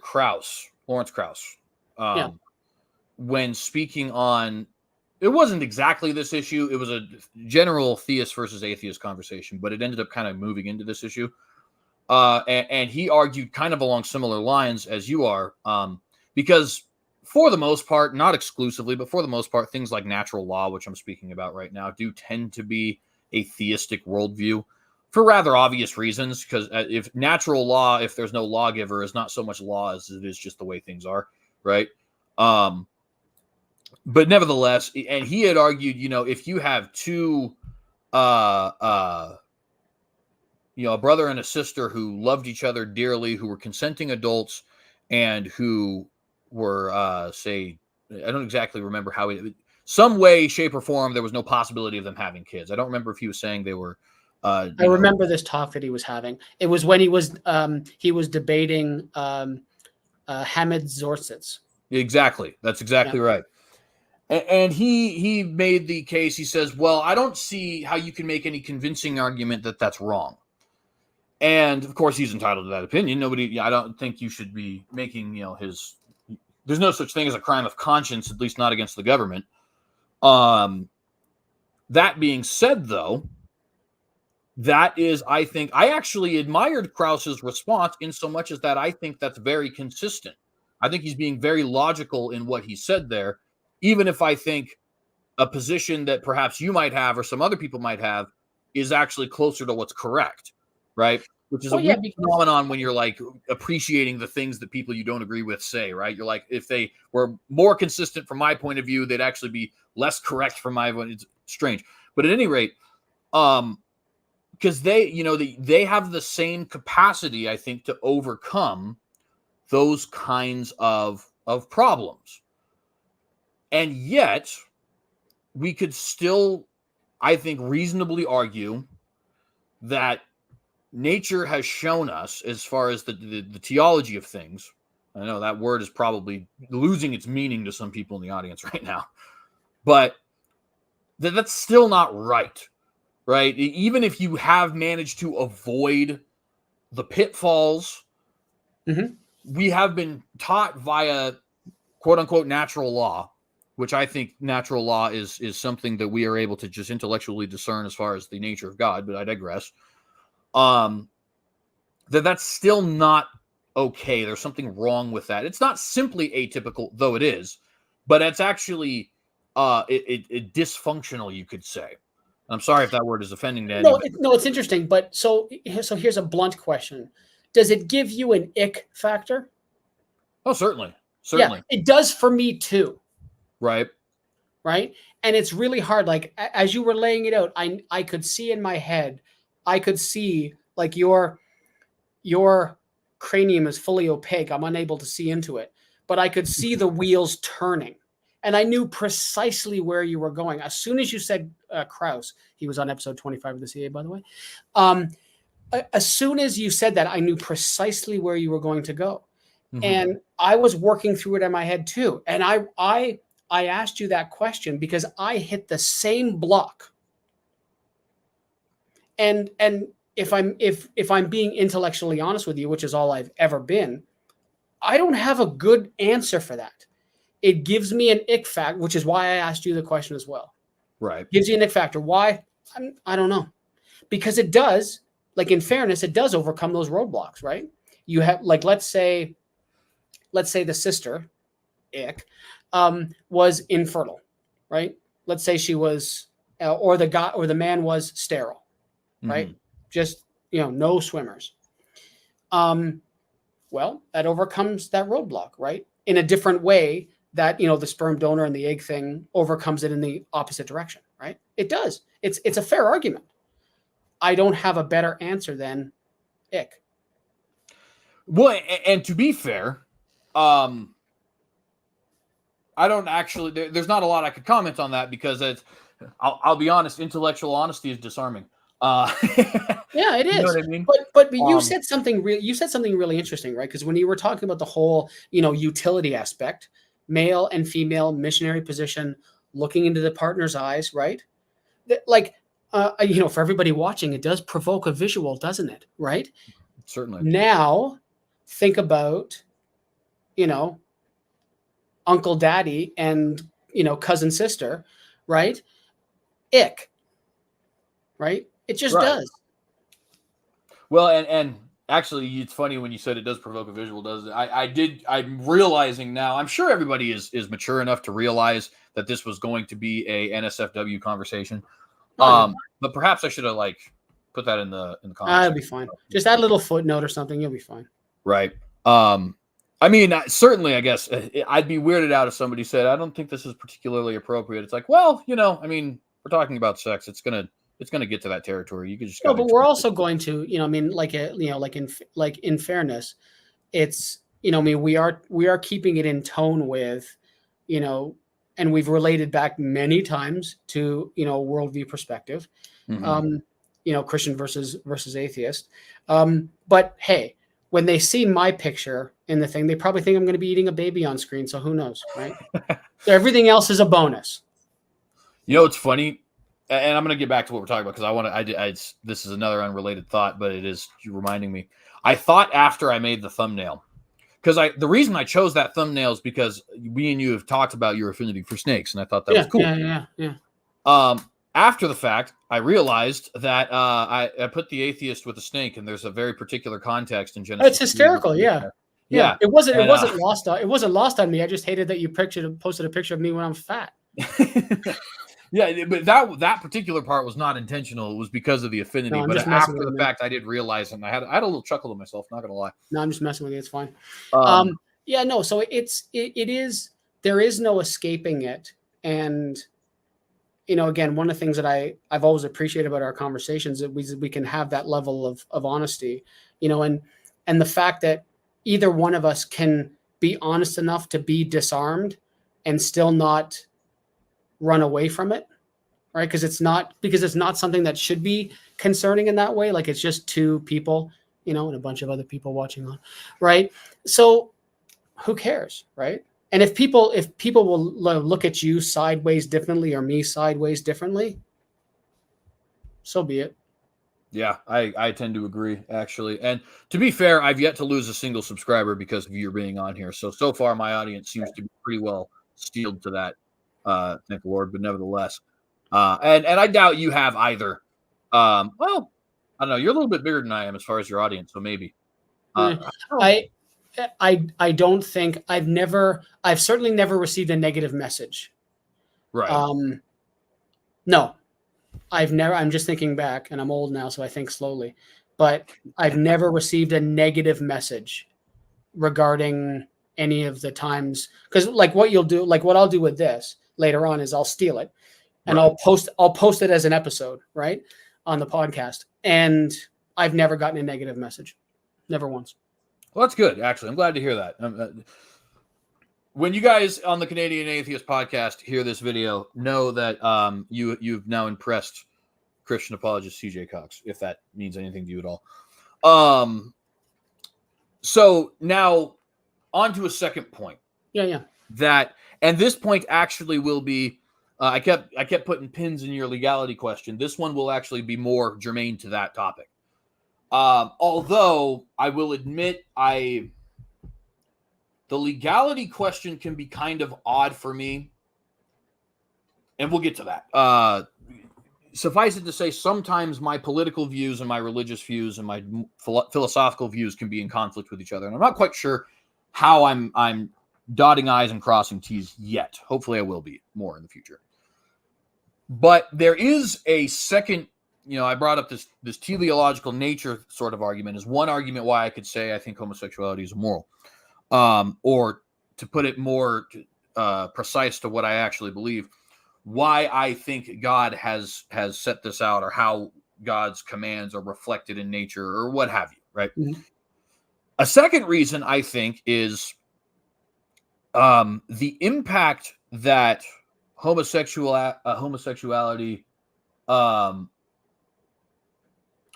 is immoral is the impact. And the reason I'm kind of straining here a little bit is because this will initially sound like a slippery slope argument, but it's not. I'm not going to smack you around the words. Like, yeah, like you can make the statement and then we can tease it out. It's fine. Right.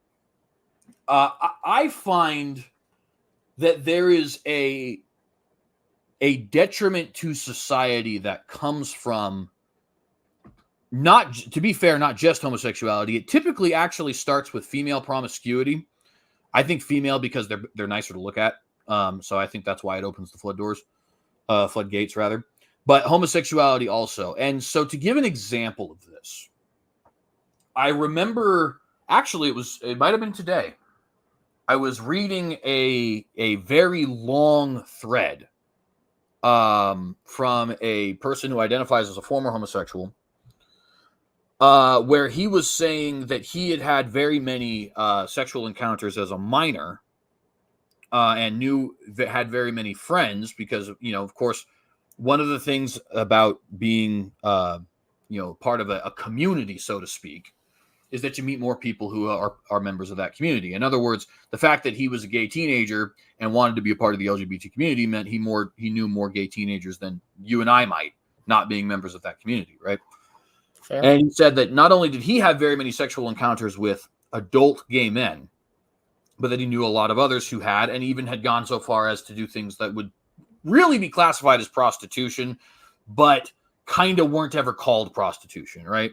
And the point he was making was that none of them ever thought it was weird. It was fairly normal. Now, granted, he was not prepubescent. This doesn't this doesn't classify technically as pedophilia. It would be more along the lines of a statutory thing. I believe he was 14, 15, if I understand but his point was, it seemed like, from his anecdotal perspective, that was just kind of the way it was. And he's not the first gay man that has said something along these lines. Milo Yiannopoulos has very famously said that he was actually thankful for the older gay men who brought him into the community, so to speak. He said it on the Joe Rogan podcast, and it was super controversial at the time. You might remember it, you might not. I know it's a name I've not heard in a long time. Yeah, he completely fell off. Actually, I don't know. He just disappeared. Yeah. Now. Well, maybe hopefully he's happy whatever he's doing. Yeah. No, but it's interesting, right? So okay, so. Well, one more example, if I may. Yeah. Sorry. Yeah, go ahead.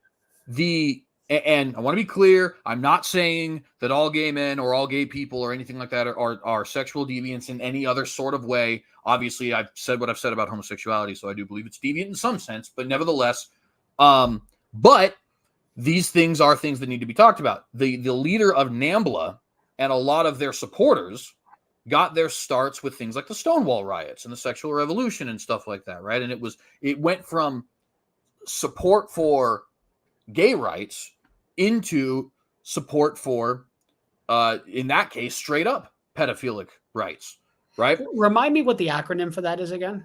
I think it's North American Man-Boy Love Alliance or something like that. Yeah, it's close. It's funny. I just 5 days ago watched the South Park episode on this, and it might be association. They also, in that episode, I just got to say briefly, they have the North American Marlon Brando lookalikes, and that just cracked me up. Okay, yeah. Anyways, so now here's my point. My point is not to say because you're gay, you're a pedophile. That's a stupid argument, and some people who are particularly truly bigoted have made those sorts of arguments. However, I am saying that it seems like that is one of those gates that falls, and then all of a sudden these other gates start falling too, almost as if we're saying I made the comment earlier that human beings are inherently inherently logical creatures. So you don't really have control over where your ideas go, which is a funny thing for a lot of people because individuals struggle with logic. But because of that, it's like, okay, we don't really have consistent arguments against this one anymore, and we're starting to lose consistent arguments for the others. Like, why is it that the gay community in every country in the West is known for pretty frequent drug use, pretty frequent promiscuity, and at minimum statutory, and at maximum even going as far as pedophilia, though that is rarer than the statutory one? I personally think those things are somewhat related. Oh, I got a little spider in here. What's up, buddy? How you doing? Well, it's interesting, right? Because we have, I mean, we go like in a broad kind of spectrum, right? So when we're talking about, like kind of thinking that it's maybe more prevalent in certain areas, I think we have to be careful, because one of the highly concerned, this is going to be a bombshell maybe, or not a bombshell, but a grenade at least. We have your conservative representative, Matt Gaetz, currently being investigated for what looks like it may be sexual crimes with a very young woman. So that could be problematic. Again, not from a pedophilia perspective, but at least from a statutory perspective, it appears. Right. So, and hopefully he's innocent. Like, even I want him to be innocent, because if he's guilty, that means somebody got hurt. Exactly. And I don't want that. I don't want that to have happened. So people say, "Oh yeah, hopefully he's guilty and goes to prison." No, I would rather he be innocent and exonerated, because that way nobody got hurt. But you also have situations like, I don't know if it's prevalent so much anymore, because I just haven't done the bar scene. Well, I never really did the bar scene, but there were, everybody's heard of, the Cougar bars. Yeah. Right. And stuff like that. And so it goes the other way too. Right. So we have to be careful about how we're saying, oh, look at all the prevalence and stuff like that. There's also, I'd be curious to see, because I don't know whether or not the research actually bears out more use of drugs and things like that. I know that there can be with adolescents more experimentation with drugs, and there's lots of reasons behind that. Everything from familial problems to identity issues and so on and so forth. So there's also seeing patterns within familial structure. So there's lots of reasons why, and I don't know that there's been any hard research as to, well, people who are LGBT are more likely, other than perhaps the fact of trauma or things like that, are not feeling that they're accepted within society. So I'd be curious to see how that actually bears out in the research. But it seems to me like I would be against the whole. So the first story that you started with, right, with this, like, I would say ick to that as well, because that goes back to what we talked about in the very first thing when you were reading parts of the post that I did, right? Like, that's predatory.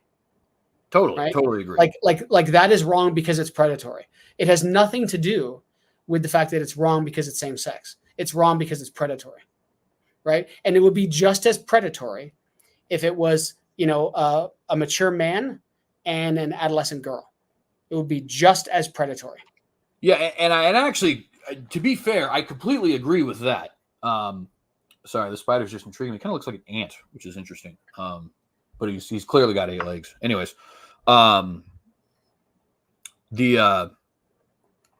the point I think I'm making here is not so much that it's exclusive to them or that it's even somehow more wrong because it's a homosexual thing. It's more it seems to me that there is a culture that comes from, and it's not unique to the United States, and it's not even unique to modern 21st century Western culture. We saw it in ancient Greece with the kind of hypocritical Greek view of homosexuality I was talking about earlier. And we saw it with the Sumerians, and we saw it with Rome, and a lot of, other sort of things like that. And, for example, I'll give an example of the Catholic Church, right? And I'm not Catholic at all. I find it to be cultic and weird. And as a Protestant, I'd even go as far as to say it's Antichrist. That being said, there is from a cultural perspective, there is a rejection of the scandals that have come so frequently with, priests, and altar boys and stuff like that. Now, we can argue whether or not they systemically lead to these problems. I think they do, absolutely. The very concept of confession, I think, creates an almost mafioso level of internalized crime. That being said, though, they still, as a whole, you talk to the majority of Catholics. I've not once heard a Catholic say anything positive about those scandals, but I can think of a couple instances of a homosexual saying positive things about that. I gave the Milo Yiannopoulos example earlier, right?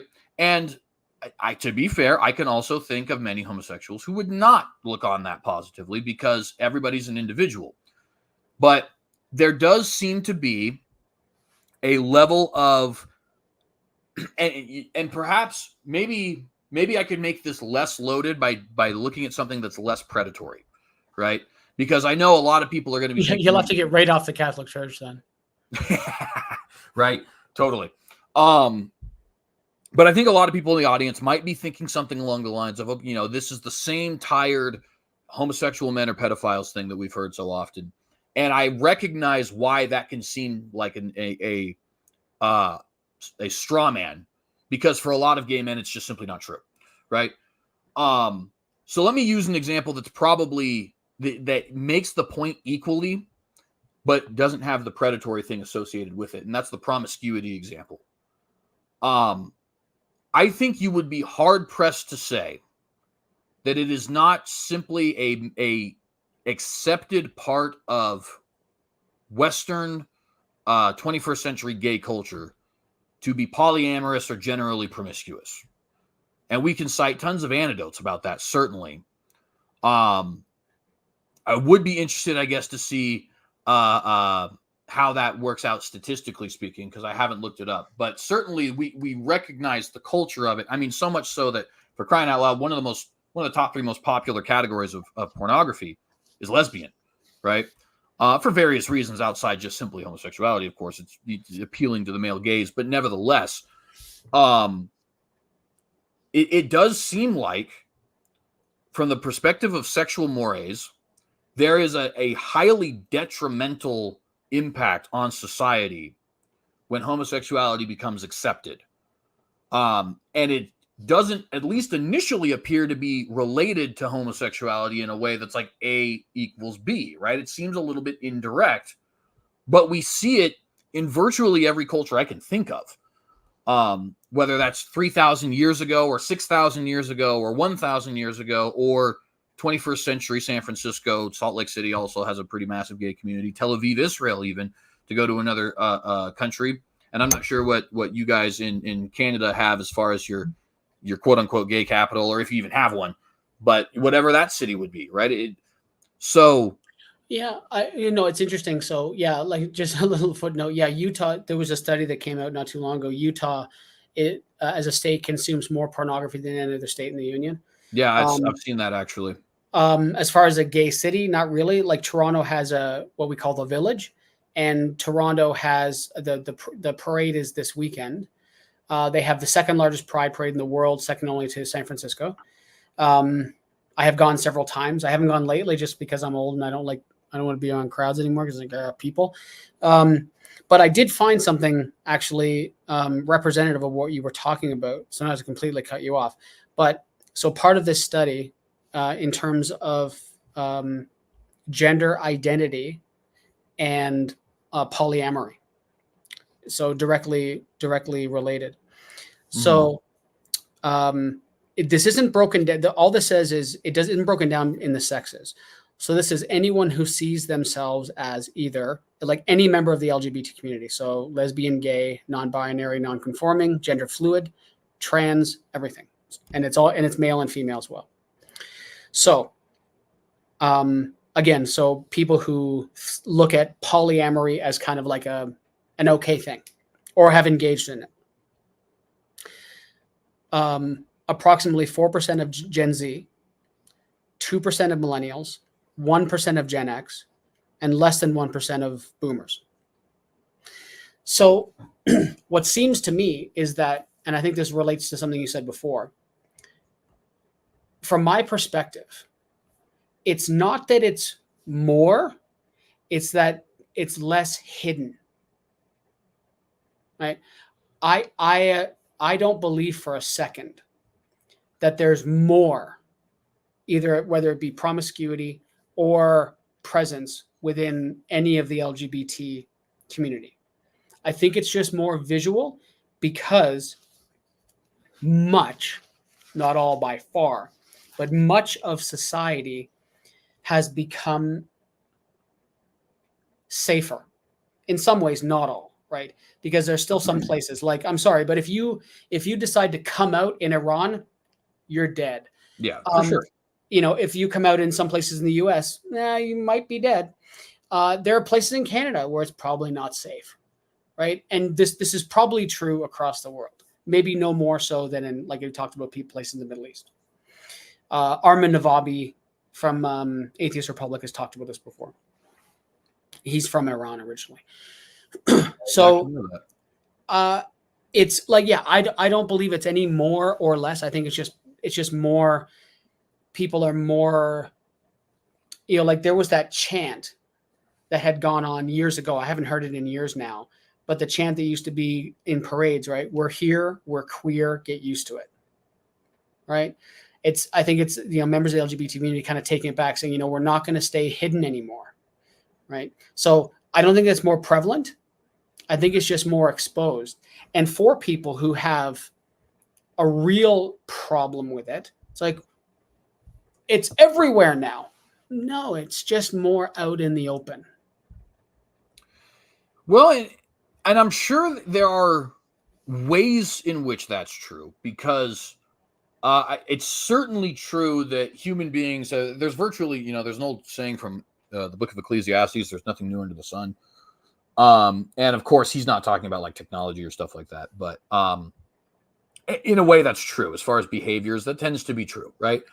That, for example, any sort of, we've talked about so many different categories of sexuality or sexual practice or even drug use and psychopathy and stuff like that. All of that will be found in any culture that you just, all right, we're talking about Afghanistan. Is it there? Oh, yeah, here it is. You know what I mean? Mm-hmm. So there's certainly some truth to that. But it's interesting, you brought that statistic up, and it goes up with youth.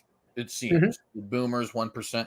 I would be surprised if something similar could not be said of virtually any of the things that we would consider to be, or at least we traditionally considered to be, sexually deviant, whether that be something like pornography or something like homosexuality.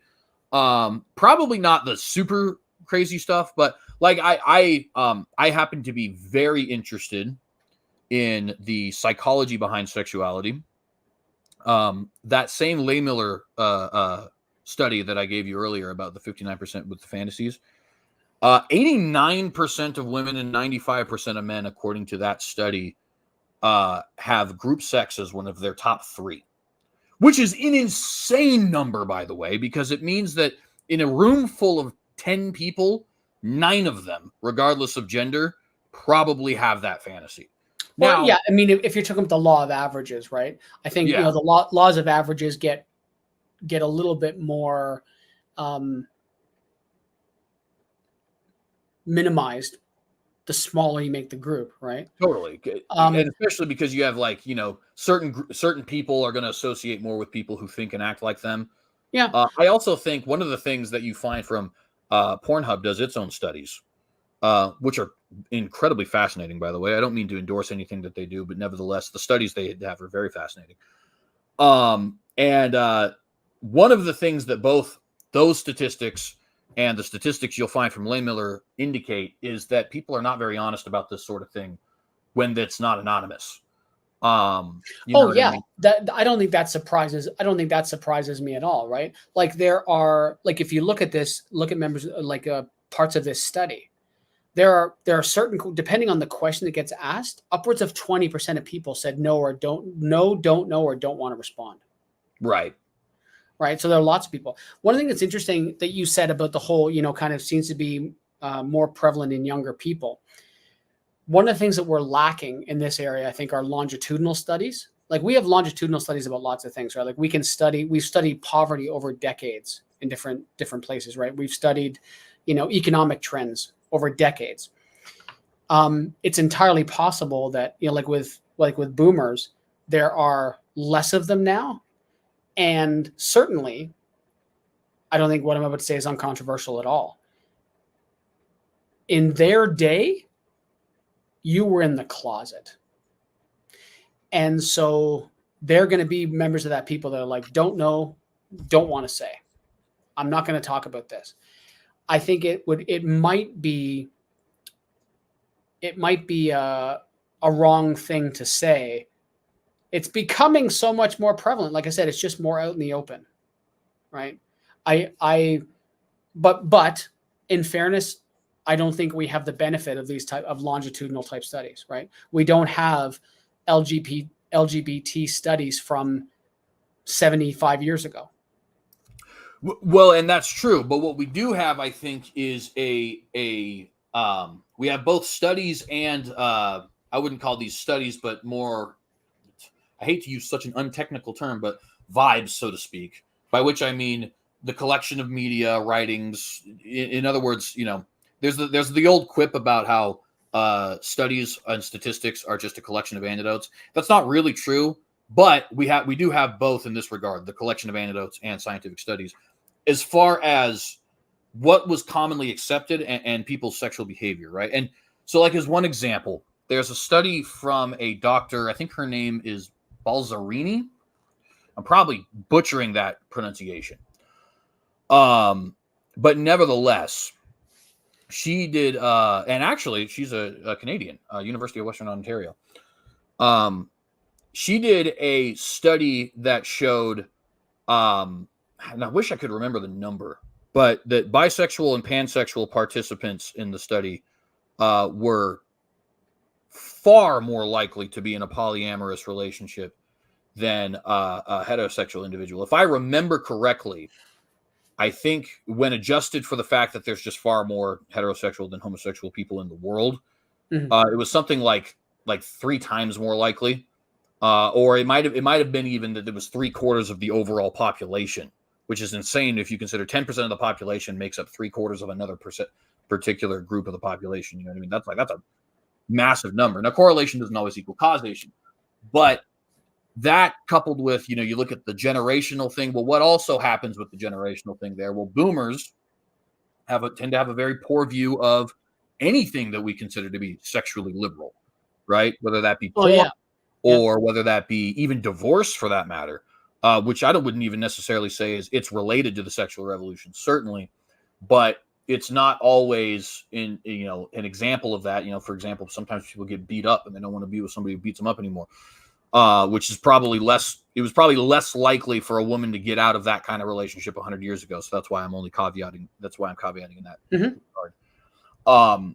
The point there being, though, that you see from multiple angles, from a cultural perspective, and by which I mean the modern 21st century gay culture, from a pornographic perspective, the kinds of things you tend to see in porn.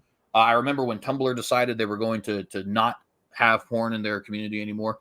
It was considered an affront by, take a guess, the LGBT community. They said this is one of the ways we express ourselves as pornography on Tumblr, and it caused like a 35% drop in their usership. I don't even know if Tumblr's a thing anymore. What's Tumblr? Exactly. There you go. Right. It was a pretty big blog website back when I was in high school. Okay. They ended up banning pornography from their platform, and as a result, they kind of dissipated. Reddit ended up replacing them. Reddit ended up being more popular anyways, but that's another thing. I don't use Reddit at all. You shouldn't.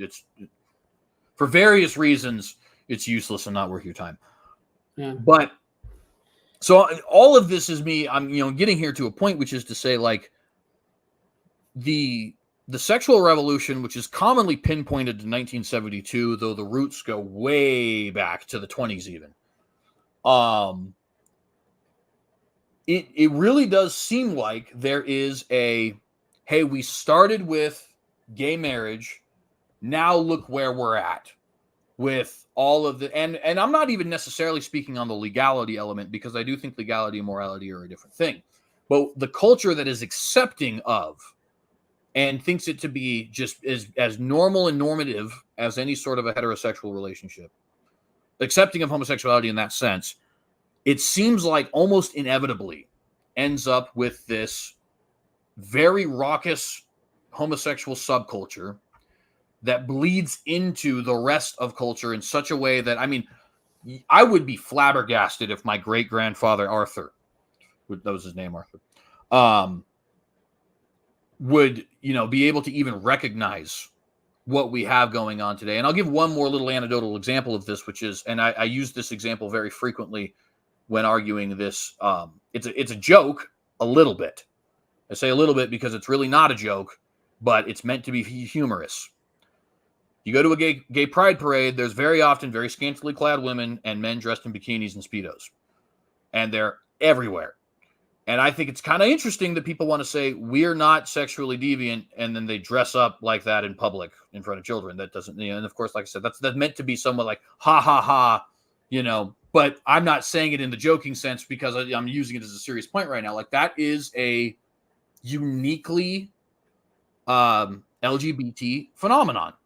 You don't see even abortion. The whole excuse my French, guys, but pussy hat movement. You didn't see them walking around in BDSM clothing. You know what I mean? You didn't see that. I mean, with the exception of like a slut walk or something like that, you rarely see that in any sort of feminist thing. So to get back to the overall point, because I am somewhat rambling, this secondary thing of, we say it doesn't have any impact. It doesn't seem like that's 100% true. It doesn't on an individual basis, sure, but on the grand scheme of things, it seems like it has at least as much of an impact as, say, legalizing heroin might. Or let me rephrase that, because you could legalize heroin and it still not be a problem, heroin becoming socially acceptable, or any other drug for that matter. Sure, yeah, I get it, and I understand now why you said you wanted to be cautious in using it, because like two things came to mind. Like, yes, what you said could easily be labeled a slippery slope, or even almost post hoc ergo propter hoc. Like, it very close to both of those things. But I understand where you're coming from. I tend to still lean on the side of I don't think it. I think what we really need, or we need something longitudinal, right? We need something we don't have, right? And that's nobody's fault. We just don't have somebody needs to put together, a study, of a longitudinal nature. I tend to think that it's more on the, it's more out in the open. Mm-hmm. I think that I do believe that is the case. We did not skirt around, that's not fair to say. We did omit it from a legal perspective. I think kind of my thoughts on it. Like, my whole thought is, and again, not to be blunt about it, but still, being mindful that it's a Christian channel. My thought is, it's like, if you don't want to get gay married, you totally shouldn't do it. Right. But if you're into that thing, fire it up. Right. And no, it's like, and the reality is, someone who is a member of the LGBT community is not going to want to marry someone who is not. Right. Like, because again, like, yes, you can't choose the things that you're attracted to. So you may, it's like, you could be a gay man or a gay woman and see something like, wow, man, whoa, what a knockout. Right. But they're not into that. Right. I'm reminded of a line from the great movie As Good as It Gets, with Jack Nicholson and Greg Kinnear. Greg Kinnear plays a gay man in that movie. And he says at one point, towards the end of the movie, they're really bonding and stuff like that. And Greg Kinnear turns to Jack Nicholson and says, I love you. And Jack Nicholson turns back to him and says, I'd be the luckiest guy in the world if that did it for me. Right. But if it doesn't do it for someone, it's like, nobody's going to try to, force that issue. And if we do have issues where, it becomes of the whole, kind of like adolescent, adults and adolescents thing, well, then that flips back to what we talked about before, being predatory, regardless of whether it's same sex or opposite sex, right? It doesn't really matter. I don't care. I don't care, right? If you want to get married and live, a fundamentalist life, fire it up. If you want to live in Utah and do the whole polygamy thing, well, I think that's weird. Not into that. But if it's legal where you are and that's what you want to do, and we're talking about a whole bunch of consenting adults, all right, you do your thing. Or if it happened to be 2 men or 2 women, don't care. And by the way, too, because that question is one that I don't want to leave hanging. I think you came onto my channel. I owe you an answer. The legality thing is somewhat weird for me. Because I remember getting married and being very much annoyed that I had to get a marriage license at all. Which is, in other words, I'm not convinced that the government should really be involved in that at all in any capacity. At the same time, I recognize certain areas where they definitely have to be, and I don't have a logical answer for where that ends. In other words, if we as a society declare that we affirm the Bible and that homosexual marriage is immoral, then I don't really have a good argument to say, because I also believe it's immoral, that we shouldn't make it illegal. At the same time, like I said, I'm very much irritated with the fact that I have a marriage license. I don't understand why the state got to grant me the right to marry my wife. And I even actually almost got thrown out of the court over it because I kind of blew a gasket a little bit. Is that because you believe that you were going to be married in the eyes of God? Yeah, 100%. Okay, all right, yeah, all right. It's a commitment that I make before my community and before my Lord to this woman. And if you don't believe the Lord part, then you just add the community part and to this woman part. Sure. Has nothing to do. It's an A/B conversation. Government can see their way out of it, kind of thing, right? But does that apply? That seems very libertarian. Well, and I would identify more with the Burkean strain of conservatism these days. But as a teenager, I very much was that Ron Paul style libertarian. Yeah. And I still have a lot of carryover from that, as you can clearly tell. But there is also the question, where does that end? Obviously, we do need some level of age of consent law. That one is okay. So we all agree there. Does it end with incest law? Well, some would argue yes, some would argue no. Let's say we both agree yes. Does it end with polygamy? I don't know. Polygamy can very often lead to abuse. Not necessarily does it, though, right? That was a terrible way to say that sentence.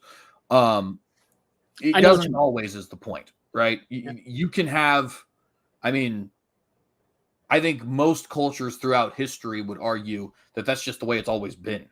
I happen to disagree with polygamy for various reasons, but it's certainly not the norm that it's legislated against.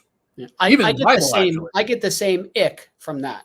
And I agree with that, by the way. It's one of those things where it's like, I also feel like from a strictly romantic perspective, and maybe somebody would say that I'm being too much of a romantic here, but I don't really understand how I could look my wife in the eye and say, I love you, and then go look another wife in the eye and say the same. You know what I mean? That's so that's kind of, like, not to dig in, go enough on another tangent, but you can love lots of people, but I don't think you can be in love with more than one person. Completely agree. Like, if I love Demi, my current wife, and Jane, we'll just call this hypothetical Jane because it's Jane Doe, right? In the same way, then I don't love either of them to the capacity I currently love my wife. Yeah, you know what I mean? Yeah. I said the same thing. So I was having a discussion with someone recently. So my oldest and dearest friend is a girl. Name's Caroline. Mm-hmm. I have known her since grade 2. I've known her for 46 of my 53 years. That's incredible, actually. I love her dearly, but I'm not in love with her. Yeah, exactly. Right. There you go. And so then should that be illegal? I don't know. And, Doug Wilson, pastor in Moscow, has also made the point that there is somewhat of a, he's also a Burkean style conservative, which, like I said, I would more identify with them than the libertarians these days. And he does point out there is a level of duty to community that causes the government to get involved in questions like this, right? Where obviously they have a, how would you put this? The next generation, bearing another generation. I wouldn't say it's an individual duty and that every single person should do it. Because, if you don't have kids, whatever, right? It's some people can't, and some people aren't fit for it anyway. And that's not even discussing even whether or not you want to. But obviously society doesn't continue. Old people aren't taken care of. Nobody's, answering the 911 call if you don't produce the next generation. So there is a level of filial duty towards. Right. So then looking at so then let's like put a freeze frame on that. From a utility perspective of carrying on the next generation, same-sex couples going through that the other processes of like insemination, stuff like that, that's a good thing then. It's actually, that's not a bad argument, honestly. And I've, to be completely candid with you, I similarly don't think the adoption argument is a bad argument when it comes. I don't think the adoption argument, but I mean, it's interesting. No, yes, there should be adoption. This is something near and dear to my heart. I work with children. And yeah, like the idea that like I see it as just rank hypocrisy, because I see so many people talking about, not wanting, like there's a lot of blowback about same-sex couples being able to adopt children, right? And yet we have all these children who need homes, right? So why haven't the people who don't think same-sex couples should be able to adopt them, why haven't they adopted all the children? Right. And I'll fence right a little bit, because I do think statistically it is more likely that conservative, religiously speaking, at least, Christians adopt more. At the same time, there's 400,000 kids in America that have not been adopted. It's clearly a problem. So I'm not going to pretend that your point is not valid. And I, that's a hard thing to kind of work out, because at the same time, it's like, well, I do believe children need mothers and fathers. Not one or the other or both, or excuse me, not both, but two of the same. And so like, there's a lot of my point here and all this. I'm kind of letting you into a little bit of my mind. This is a very complex issue for me. The legality question. The ultimate opinion I have right now, June 24th, 2024, is to say, I do believe the state has a right, because I happen to buy into that states' rights thing you find very confusing. I do believe the state has a right to decide on its own. If California wants to make, according to the United States Constitution, if California wants to make gay marriage illegal in legal, and Idaho doesn't, I think each state has that right. Whether or not that's a good or bad thing, well, we just had the last 5 minutes of me kind of like going back and forth on that. So then by that rationale, then you would, so then is it fair to say that you would be against the very right-leaning Supreme Court making a law of the land to make it illegal? I would, actually. I don't think that's the federal government's job. And I would also be, on the flip side of that, a Bergefell that legalized gay marriage, I would also be against for the same reason.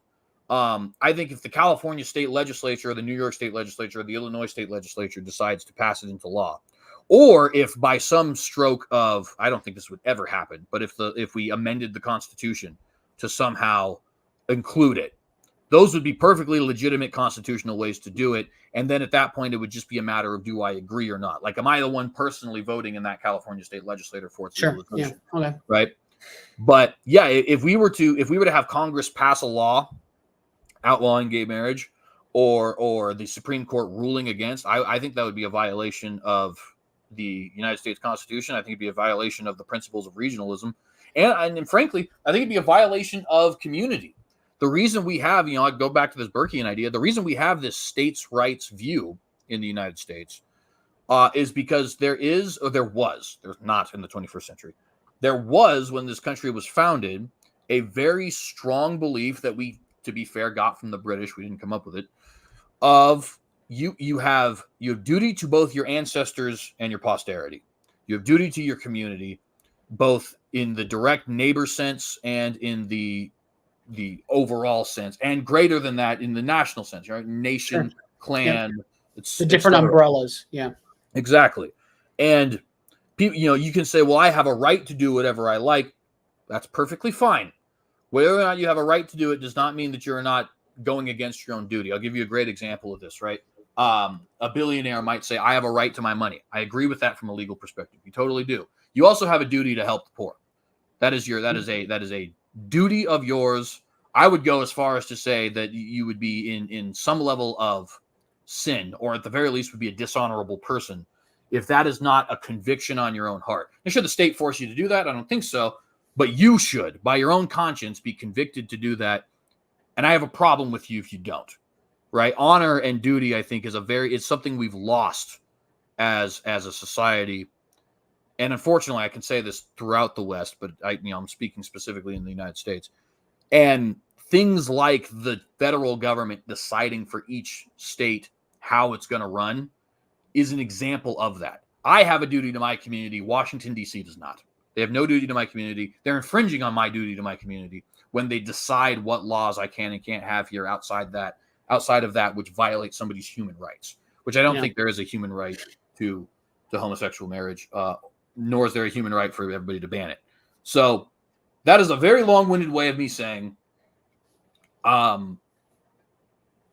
the moment, I go back and forth on whether or not I think it should be legal in my own community, because I think it's a complicated issue.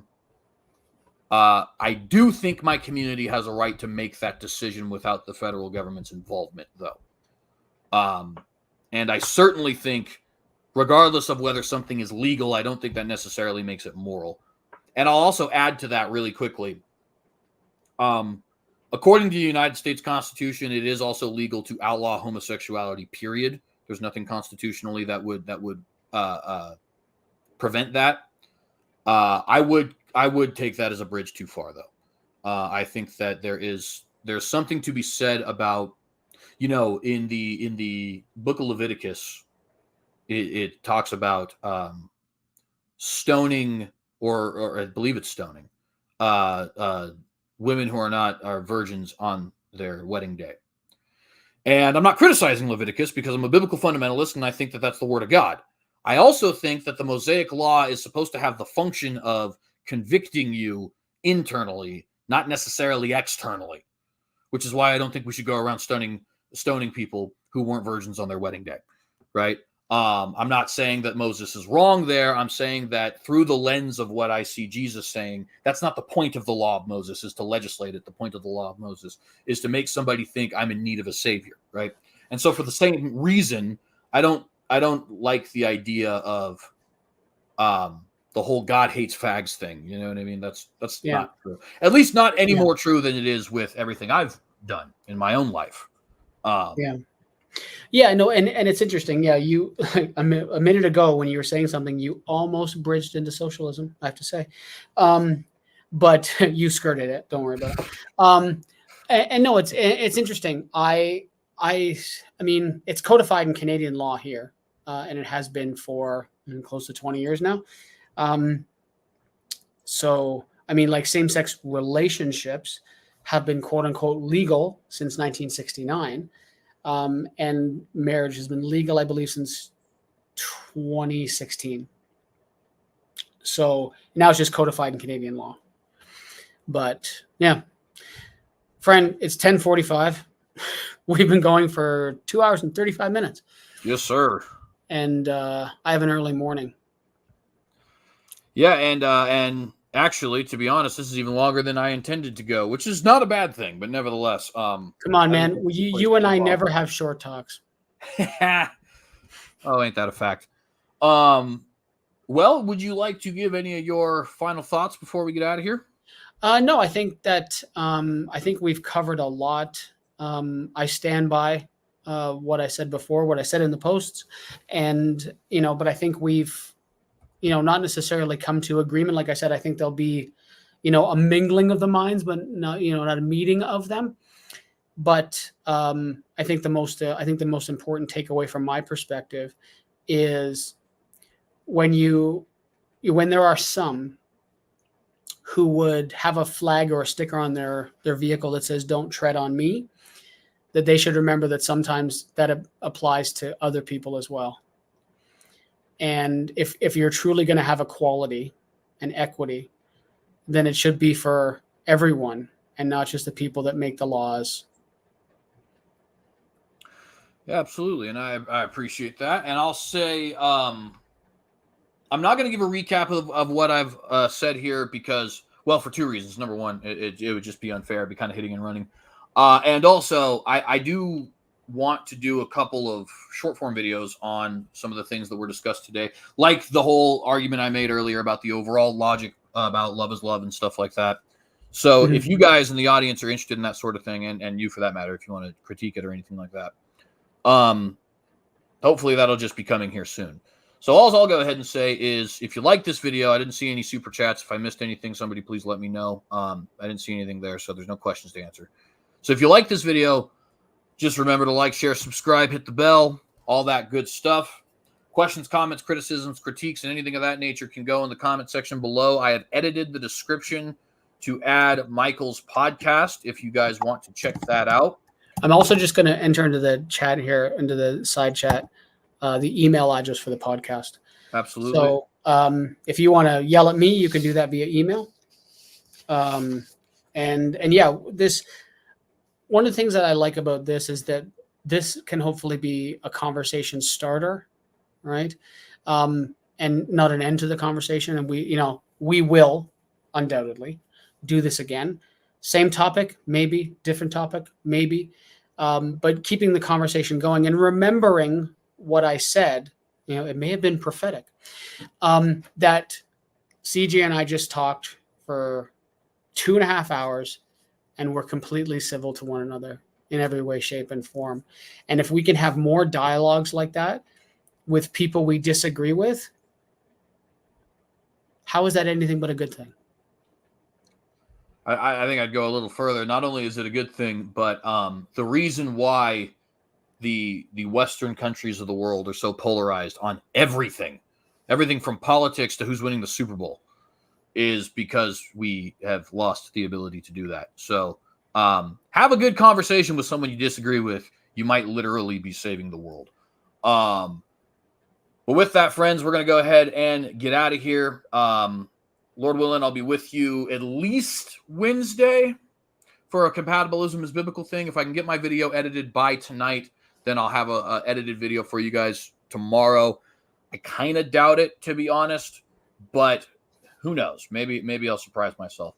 At any rate, friends, appreciate you guys being here with us, and we're going to go ahead and get out. I said, won't it be a time?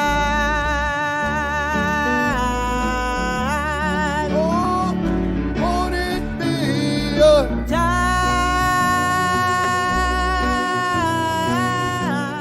Oh. Hey, you, sir and or madam who is potentially watching this video. If you look there or there or there or somewhere on this page, you will see that I actually have a book out called 15 Questions for Calvinists Answered. If you would like to get answers to some of your pressing questions as a non-Calvinist, or to some of the questions non-Calvinists are pressing you with as a Calvinist, please do consider checking the link in the description below, where you can purchase either paperback or digital copy of my book. Again, that is 15 Questions for Calvinists Answered. And please leave a review whether you find it helpful or not so much. Please remember to like and subscribe to this channel. Shalom, saints.